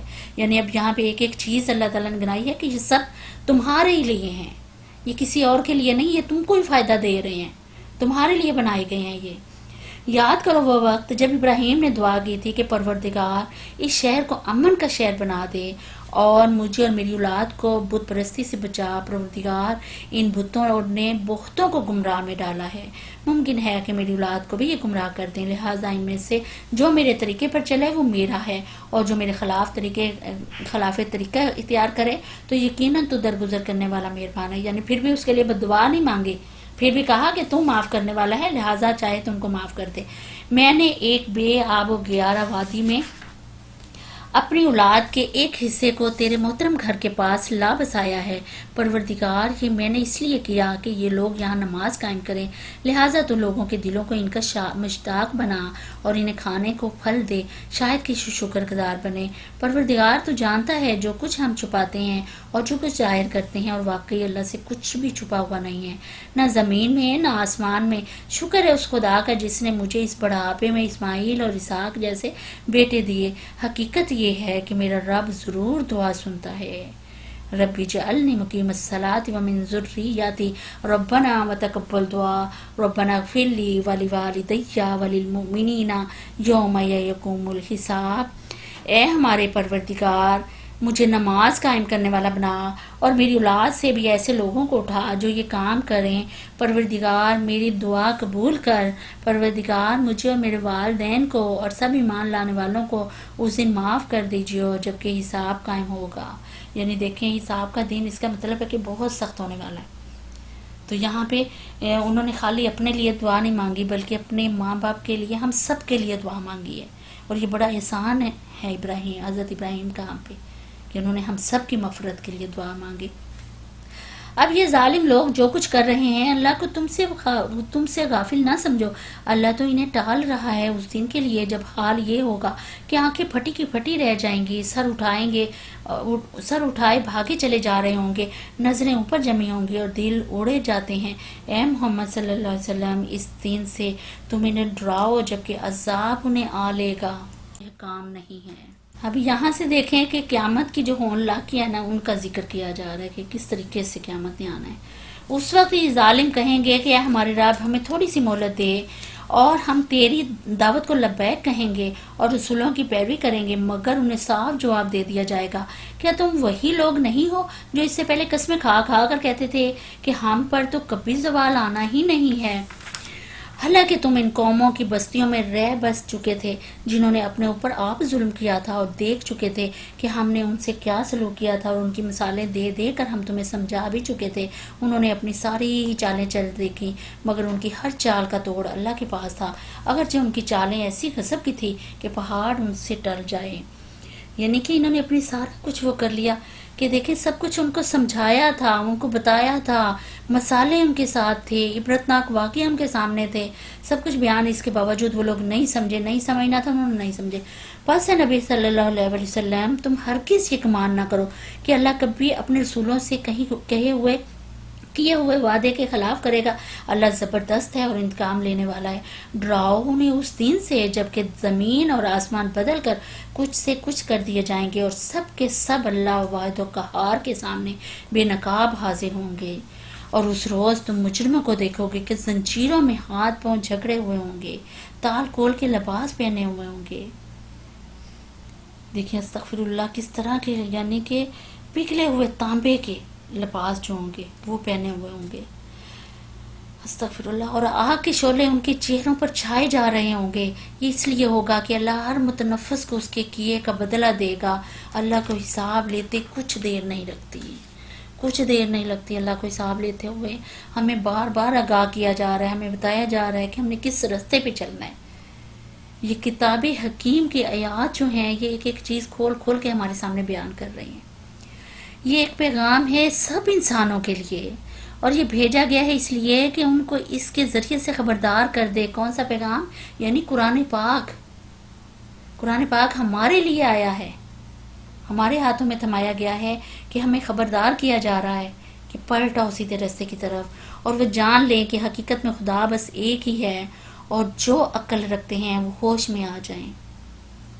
ہم اللہ تعالیٰ سے دعا کرتے ہیں کہ اللہ تعالیٰ جی ہم اقرار کرتے ہیں کہ حقیقت میں خدا ایک ہی ہے، تیرے سوا کوئی عبادت کے لائق نہیں ہے، ساری کائنات زمین و آسمان کے مالک آپ ہیں، آپ کھلے اور چھپے سے بھی واقف ہیں. بس ہمیں بخش دیجئے، ہمارے گناہوں کو بخش دیجئے، اور اب یہ تحاشا ہمارے گناہوں میں دوری کر دیجئے، ہمیں سیدھے رستے کے اوپر چلا لیجئے.